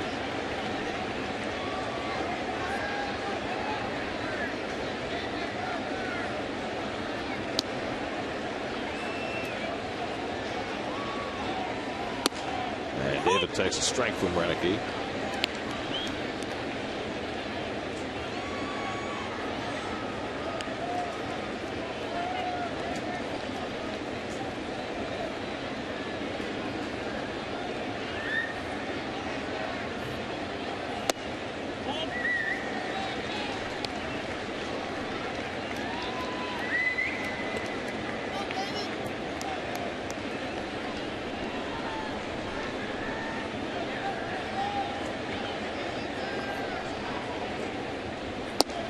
Lays off, and it's 2-1. David Wright, one of 3 Mets, headed to the All-Star game on Tuesday. 4 were selected, but Carlos Beltran unable to attend. But Wright and Santana and K-Rod will all be there. And Slider in for a strike. 2-2. Josh Renicky, who not only played baseball at UCLA, he also was a wide receiver for 2 years, but after not catching a pass the first 2 seasons, decided his career path would be in baseball. Swing and a miss. He struck him out. Fastball gets right to end the inning. So Renicky works himself out of a jam after Pregame stole second and third. 6 in the books now at Citi Field. It's 4-0 New York.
Beautiful close-up of the Statue of Liberty and the crown that's now available for a beautiful view of the harbor and beyond. You been in there before?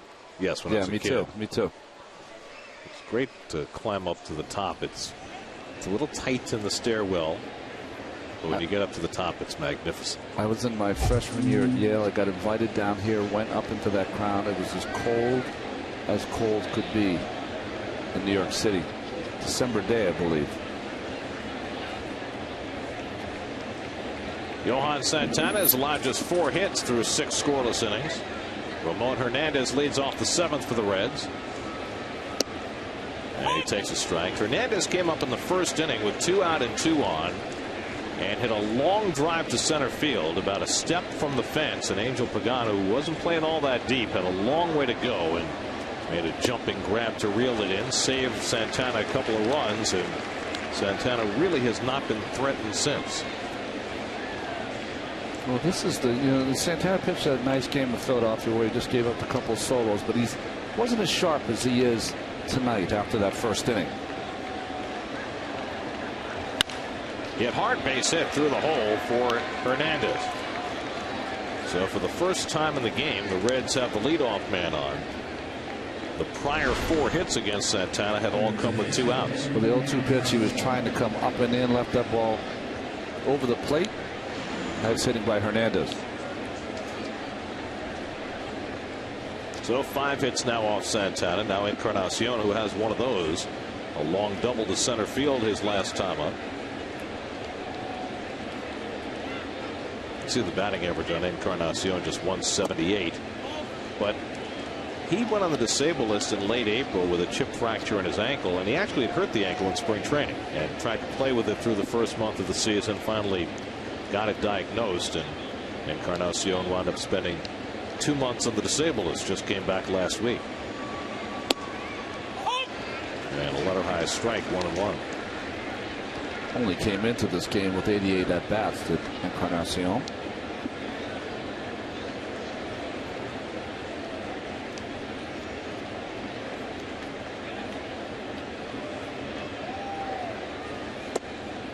In tight, and it's 2-1.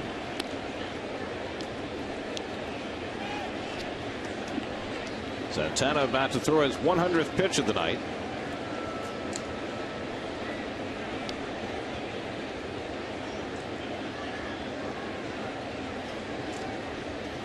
And the changeup is popped up.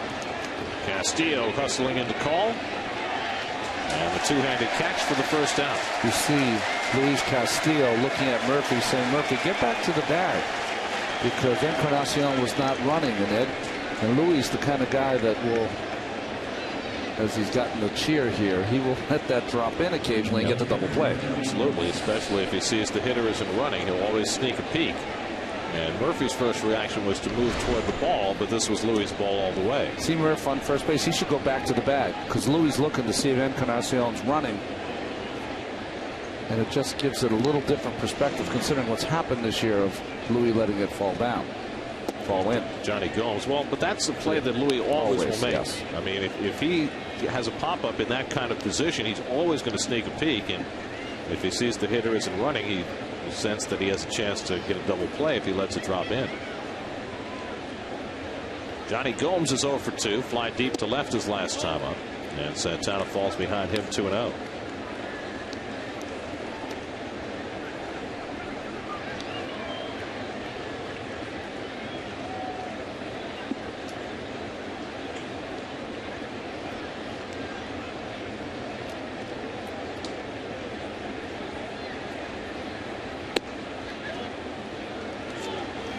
For a rare time tonight, Santana finds himself behind 3-0. Bobby Parnell, first man up in the Mets bullpen. Santana has not walked a batter tonight. He's struck out 5. First time around against the Reds on opening day, he went 5 2/3 and got the win. Pitching into the 7th tonight. The 3-0 outside ball 4, and now the Reds have 2 men on. So for the first time since the first inning, the Reds get 2 men on in the same inning. Dan Warrington will take a trip to the mound. New York Mets baseball is brought to you by Smirnoff. please drink responsibly. So in the wake of Santana's first walk, pitching coach Dan Warthen seeing just how much is left in the tank for Johan and buying some time for Parnell in the bullpen.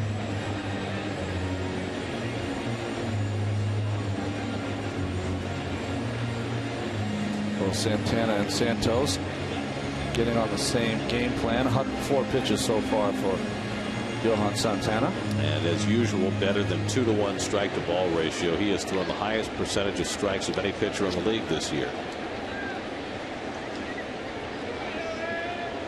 Feliciano has joined Parnell in the bullpen as Hairston steps in. 2 on and 1 out, and Jerry Hairston takes outside ball 1. Micah Owings has come out on deck. Owings, of course, is a starting pitcher for the Reds, but an accomplished hitter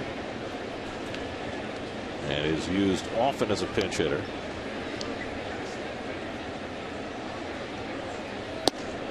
And there's a changeup for a strike. 1-1 to Hairston. And that it gives the Reds such a boost in terms of being able to carry an extra pitcher in their bullpen, go with 13 pitchers, but still have that 5th man on their bench, except for the days that Owings starts.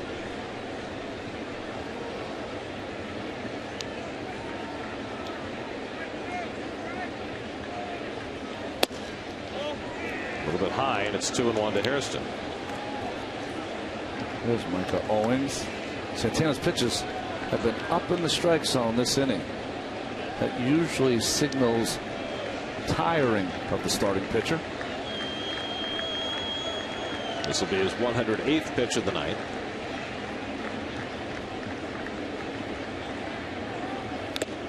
And it's fouled off Santos and back 2-2. Santos taking another shot.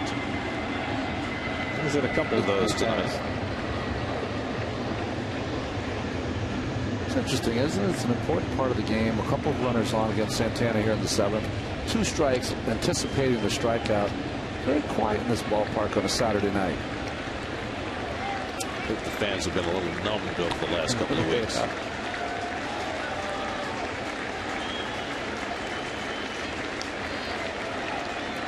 2-2 to Jerry Hairston Jr.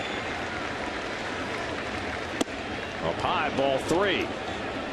Well, if Hairston gets aboard, all of a sudden the Reds would have the tying run coming to bat.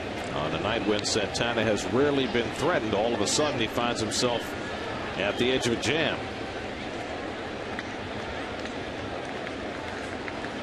And this may well be his final batter of the night.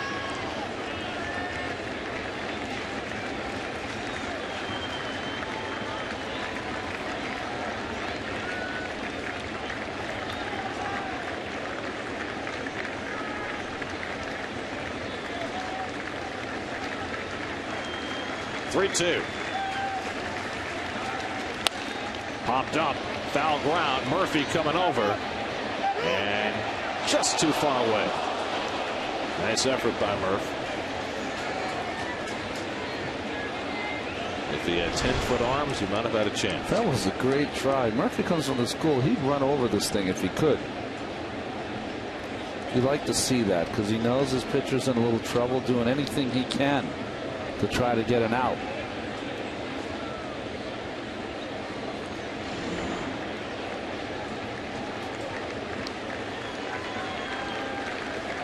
So Santana has to dig in again. 3-2 to Hairston. Shallow left field. Sheffield started back, now coming on. And that's the second out. Throw back to second, and back in safely is Ramon Hernandez. Sheffield has had a tough time getting reads on balls tonight. But he was able to catch up with that one for the second out. So now 2 out and 2 on, and Jerry trying to figure out, does he stay with Santana for one more batter, or does he go to Parnell with Micah Owings announced into the game? He knows that if he brings in the right-hander, Dusty Baker probably goes to Lance Nix, who is his only available left-handed bat. Remember, Nix hit a bomb into the second deck in right field last night.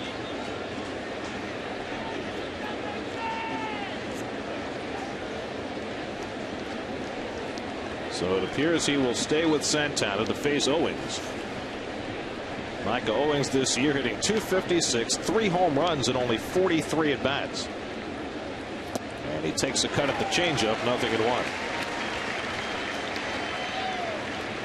9 RBIs coming into this game, 43 at bats.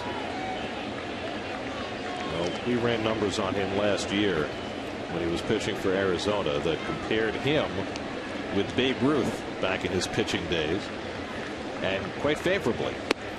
I mean, he is as good a hitting pitcher as has come along in a long, long time. But now Santana ahead of him 0-2. Johan's thrown as many as 120 pitches in a game this year. He's about to throw number 114.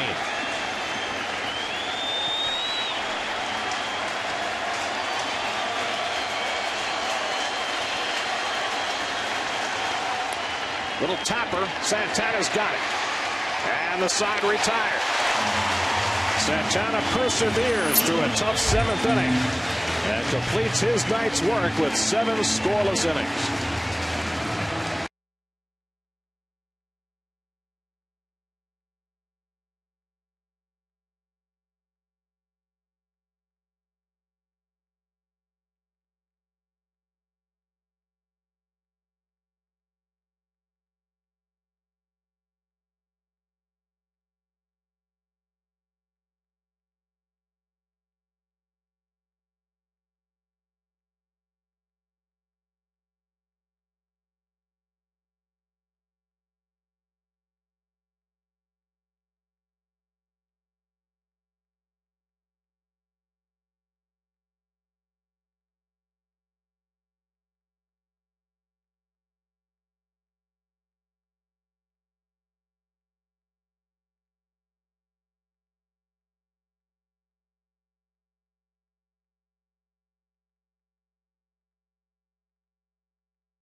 After a fine effort tonight, getting the congratulations from his manager and his pitching coach. 7 scoreless innings under his belt, and he leaves with a 4-0 lead.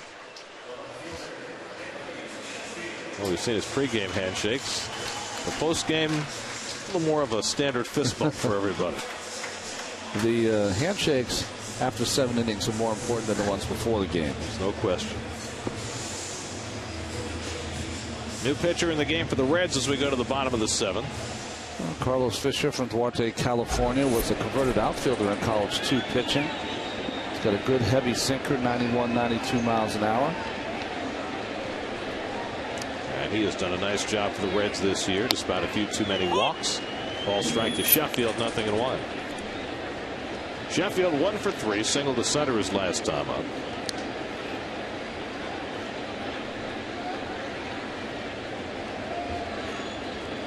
The Cincinnati bullpen is 3rd in the National League in ERA.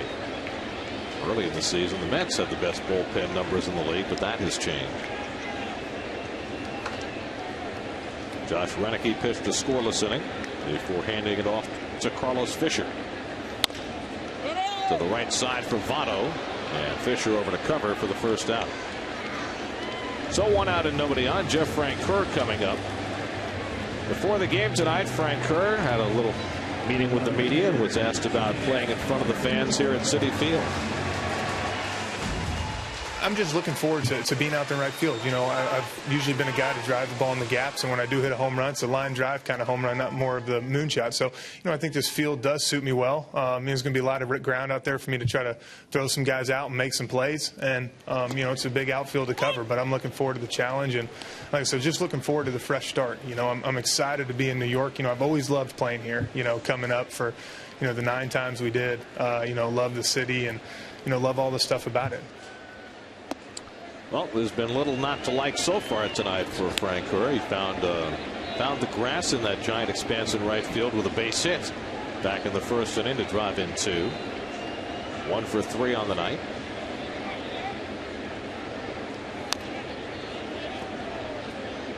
And Fisher gets ahead of him 1-2. Well, I talked to some people that are close with the Braves, and they were talking about Frank Kerr, and he's one of those guys that has had a lot of different tips on how to hit and has had trouble not listening to all of them, you know. Important in this game to be almost your own coach sometimes. He seeked out Rudy Jaramillo, who's the batting coach for the Texas Rangers in the offseason. That didn't sit too well with his hitting coach Terry Pendleton with the Atlanta Braves, so that fostered some bad feelings. Toward the middle of the diamond, Hairston can't make the play, and Frank Kerr is aboard. That'll be a base hit for Frank Kerr, his second of the night.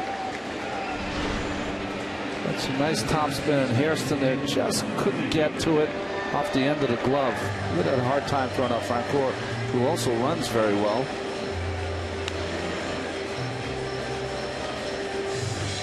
And it was interesting that one of the things we didn't hear there is Frank Kerr said in his press conference, I'm really happy that there's a general manager here who really wanted me. Well, yeah, clearly he and Frank Wren in Atlanta did not see eye to eye. And he talked about the hackles that were raised when he sought out Rudy Jaramillo in the offseason. And I think that in many ways what had been a perfect marriage in Atlanta, a hometown star, homegrown star, had a great first full season in the big leagues, looked like he was going to be a franchise type player. Well, things obviously broke down over the last couple of years, and you know, regardless of how anybody felt about anybody, here's an extremely talented athlete who has lost his way, or had lost his way in Atlanta, and sometimes for a guy like that, there's nothing better than a new address. Agreed. And you know, in recent history, since the days of Dale Murphy when he was a great star with Atlanta, there's always been a right-handed power hitter to come up to play that right field, and they've always been comparing him to Dale Murphy, and they've had most of those guys fall short of it. They really thought they had the real thing with Jeff. Good slider by Fisher, and it's 1-2 to Murphy. You and I were talking about Brad Collins, goes 1. Well, off what Frank Kerr did in 06 and 07, there was no reason to think that he wasn't. But pitchers made adjustments to him. Realized that here's a guy you could get out without throwing him a strike. And clearly over the last 2 seasons, for whatever changes he's made, and there's been so much talk about him being a changed guy on various occasions, the changes were never enough to change the pattern. And maybe in a new place with a couple of fresh voices to listen to, maybe he can. Yeah.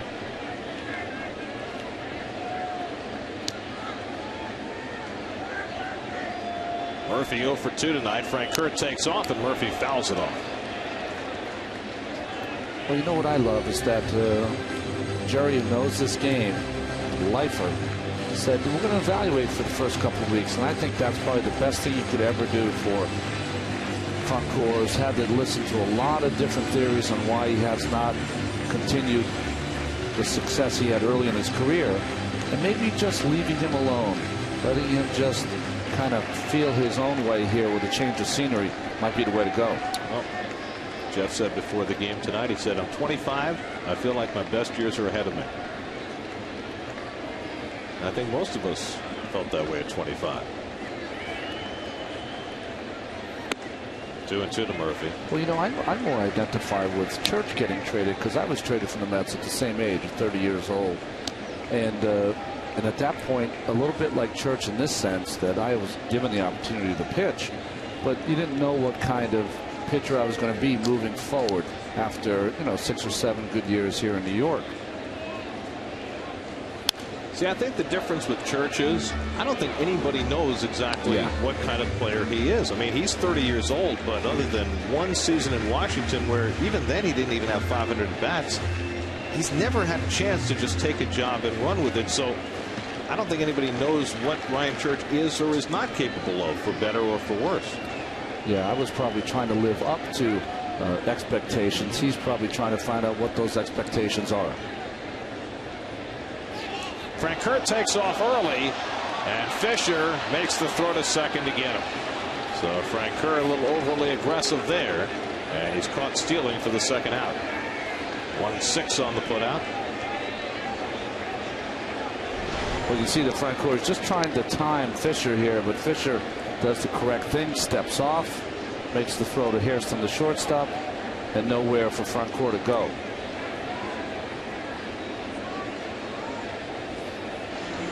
Second time Frank Kerr has been caught stealing this year. Murphy pops one up into shallow left, and Johnny Gomes there to field it. That retires the side. 1 hit and 1 left. 7 in the books now at Citi Field on a Saturday night, and the Mets with a 4-0 lead.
That's upcoming schedule is brought to you by Subway. Eat fresh. One more game before the All-Star break tomorrow afternoon on SNY.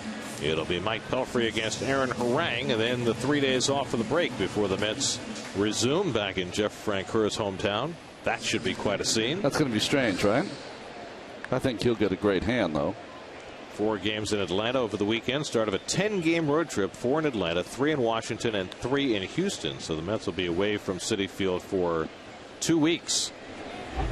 Pedro Feliciano on to pitch the 8th inning behind Johan Santana. Pedro worked a scoreless inning last night, and the first pitch to Taveras deflected by Feliciano, and Taveras has an infield hit. First hit of the series for Taveras. Oh, that's a bad break there for the Mets and Feliciano. That's one where you'd like to let it go. That'd have been right to Castillo, but the deflection caused the infield hit. Watch this ball. That would have been a 2-hopper right to Castillo instead of base hit. Only the 6th hit for the Reds tonight. And so now Feliciano will face the left-hand batter, Chris Dickerson, who came on for the injured Jay Bruce back in the first inning. Bruce diving for a base hit by David Wright suffered a fractured right wrist when his glove hand bent back trying to make a shoestring catch. And so Bruce is heading back to Cincinnati to be reevaluated by the Reds team doctors, but a shame for the 22-year-old right fielder for the Reds. And perhaps a break for Chris Dickerson to get some more playing time. Feliciano gets the out at second. Cora to first, double play. 1-6-3, 2 out and nobody on. Well, Pedro does not get enough credit, and after that deflection that caused the base hit to Taveras, does not get enough credit for his fielding ability. Very nifty around the mound. That nice spin and makes the perfect throw to Cora. And that's the only way you could have made that play, to get the speedy Dickerson down the line. An athletic move by Cora. Beautiful to watch. Going right over the top of the hard sliding Willie Taveras. So 2 out and nobody on. Now Joey Votto, who's 1 for 3 on the night. Cora made a nice play on a bounder off the mound to throw him out his last time up. Votto had a base hit against Feliciano last night, but tried to stretch it into a double and was thrown out at second base by Angel Pagan. And he fouls one off his leg, 1-1. Join us back here on Picks this Friday as the Mets return from the All-Star break, looking to get healthy against their old rivals in Atlanta. Catch the Mets' second half run from now till October right here on Picks. Mets battle the Braves Friday at 7:30 on Picks. 1-1 to Votto, and he takes a slider for a strike. 1-2.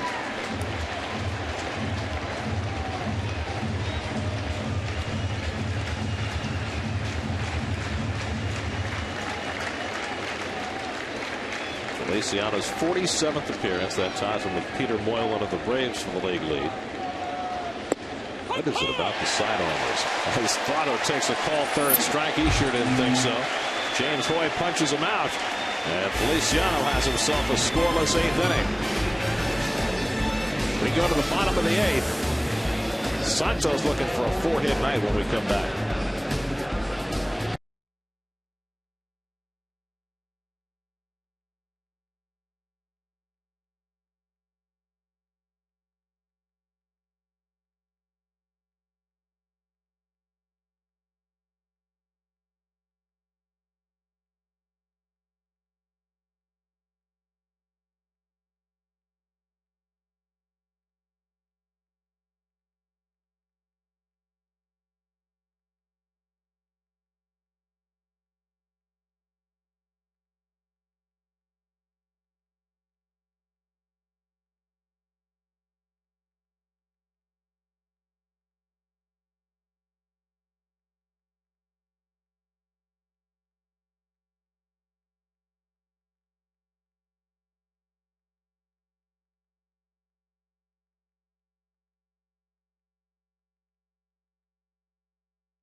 High-speed internet from Time Warner Cable. Connect to life.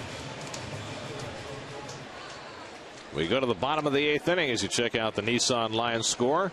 Mets with 3 in the first and 1 in the second off Johnny Cueto, and Santana and company have made that stand up. Omir Santos 3 for 3 tonight, and he grounds the first pitch, breaking his bat in the process. Phillips throws him out. So Santos, who is looking for his second 4-hit game of the season, rounds out for the first out of the bottom of the 8th.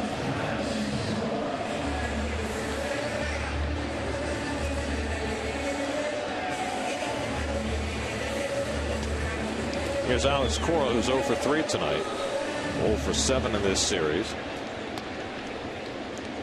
By the way, Jeremy Reed came into left field in that last inning. I don't think we ever showed him. Came out on the double switch, and Reed is batting 9th. He's out on deck. As Cora takes a fastball for ball 1. from Carlos Fisher, who's working his second inning in relief. Fisher's pretty impressive, isn't he? A good sinking fastball, and I didn't realize he had that good of a curveball. And there's that sinker, and it's 1-1. Reed on deck. Took over for defense in left field for Sheffield.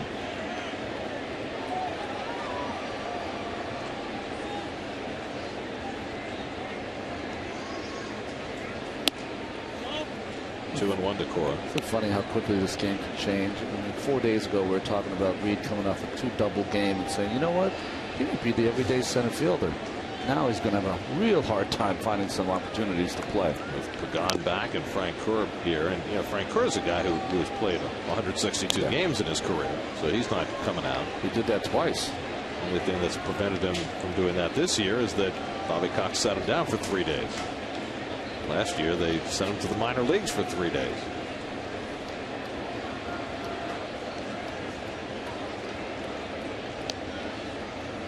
Two to Cora, and he slaps one just foul.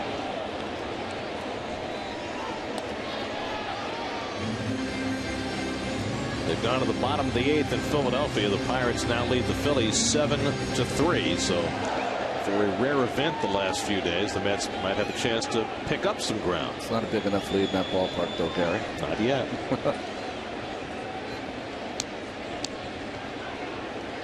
2-2. Fouled away again. Jason Worth might come up with people on base again. Or Ibanez, who's now back.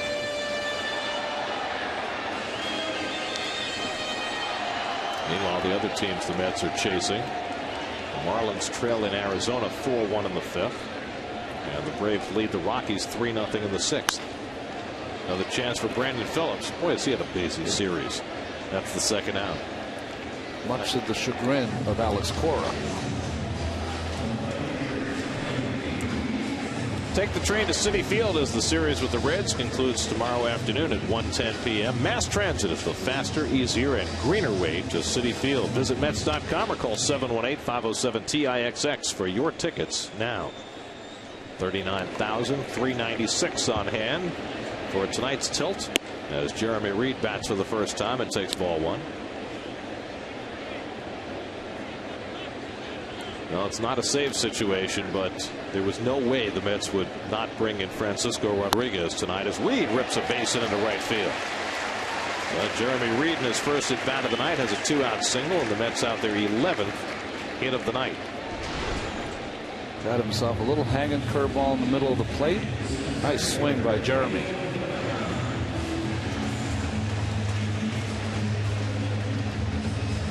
So a lot of barriers have been broken for the Mets tonight. They're double digits in hits. They have a stolen base for the first time in a while. I mentioned the other day that we were talking about the All-Stars and that Wakefield is going to be an All-Star after being 17 years in the league. Well, the Reds have 2 guys in their bullpen that have never made the All-Star team. David Weathers, who was 19 years in, and Arthur Rhodes, 18. Both having superb years. Reds only have 1 player going to the All-Star game, and that is their closer, Francisco Cordero, who has had a stealth great year. I mean, nobody's talking about him. There's a strike to Pregame, 0-1. But the Reds have been able to hang around in that National League Central in large part because of the exploits of their bullpen. Pregame has had a big night, a single, a triple, a couple of stolen bases, 2 runs scored.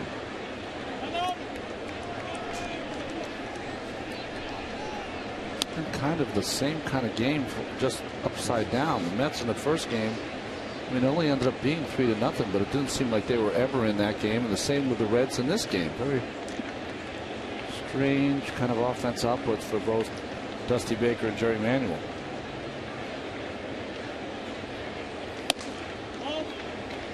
Two and one to Pregame.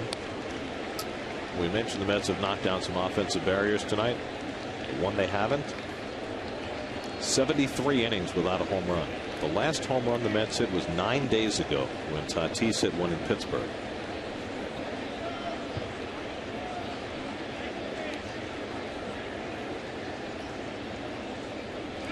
There goes Reed. Hernandez with a throw right on the money, and Reed is tagged out to end the inning. 2-6 on the caught stealing, and that ends the 8th inning. Now K-Rod will come on for the 9th to try and secure a Mets victory.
Mets trying to win for just the 4th time in their last 15 games. Have you heard about the Picks News at 10's Feel Good Fridays? Every week, Howard Thompson hits the streets with $1,000 to give away to a random stranger. And this week, Howard hits Brooklyn for a special Monday edition of Feel Good Friday. It's powerful television you can only see on the Picks News at 10.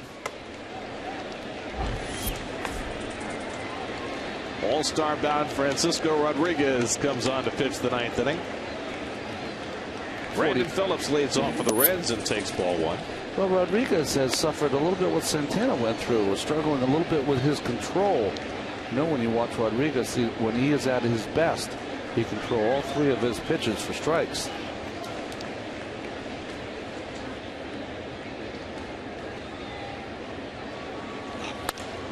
Right back to K-Rod. Secures it and gets Phillips, who never dropped his back. 1 out.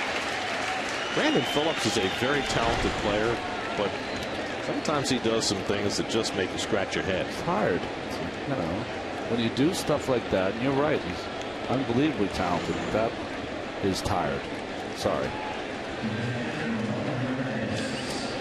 1 out and nobody on. Now Ramon Hernandez will come to bat. Hernandez 1 for 3, singled his last time up in the 7th. Hey, in Boston tonight, the Red Sox had a 9-0 lead on Kansas City.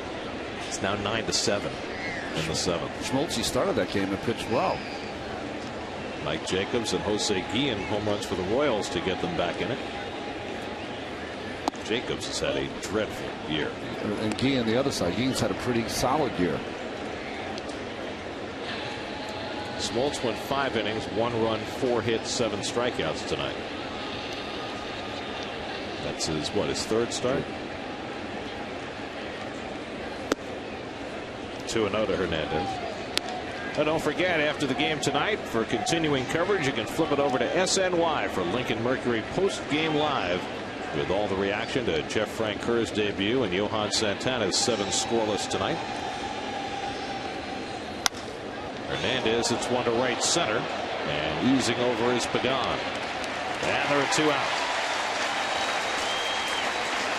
And so K-Rod has secured the first 2 outs in the 9th inning, leaving the Reds with only 1.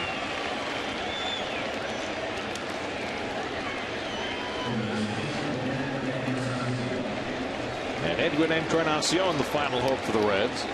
Encarnacion 1 for 3 tonight. He doubled deep to center field back in the 4th. Mets looking to finish off their 6th shutout victory of the season. Last one was Mike Pelfrey's 1-0 win in Milwaukee. Ball 1 to Encarnacion. And the Mets were shut out last night and trying to return the favor tonight.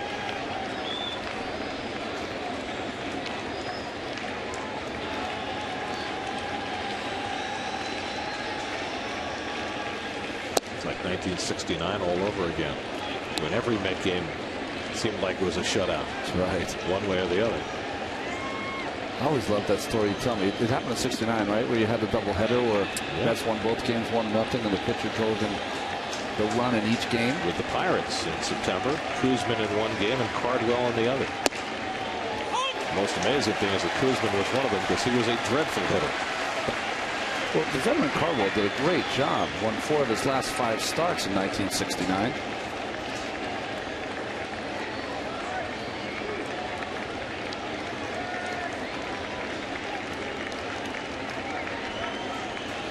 Two-one. Just misses, and it's 3-1.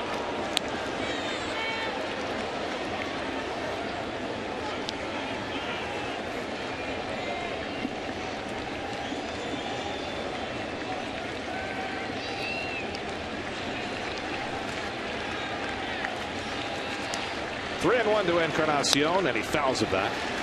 And now the Reds are down to their final strike.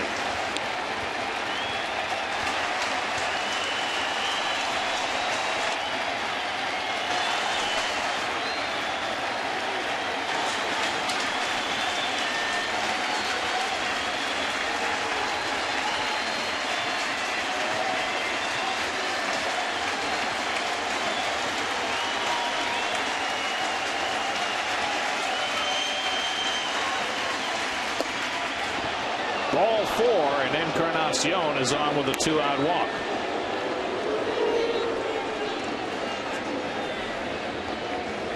Well, this date 40 years ago in 1969, not a great day for the Mets. No, they didn't. They lost 11-4, but that's the lineup as you see there. Art Shamsky, the Shammer, batting .330 as of this date 40 years ago. We're trying to pay a little homage to that great team and the great players that played on that '69 championship team. Mets had just finished up their big series with the Cubs, in which Seaver had the imperfect game. They were 4.5 behind at that point. Driven to left center field off the bat of Gomes, moving over Reed, and the ball game is over.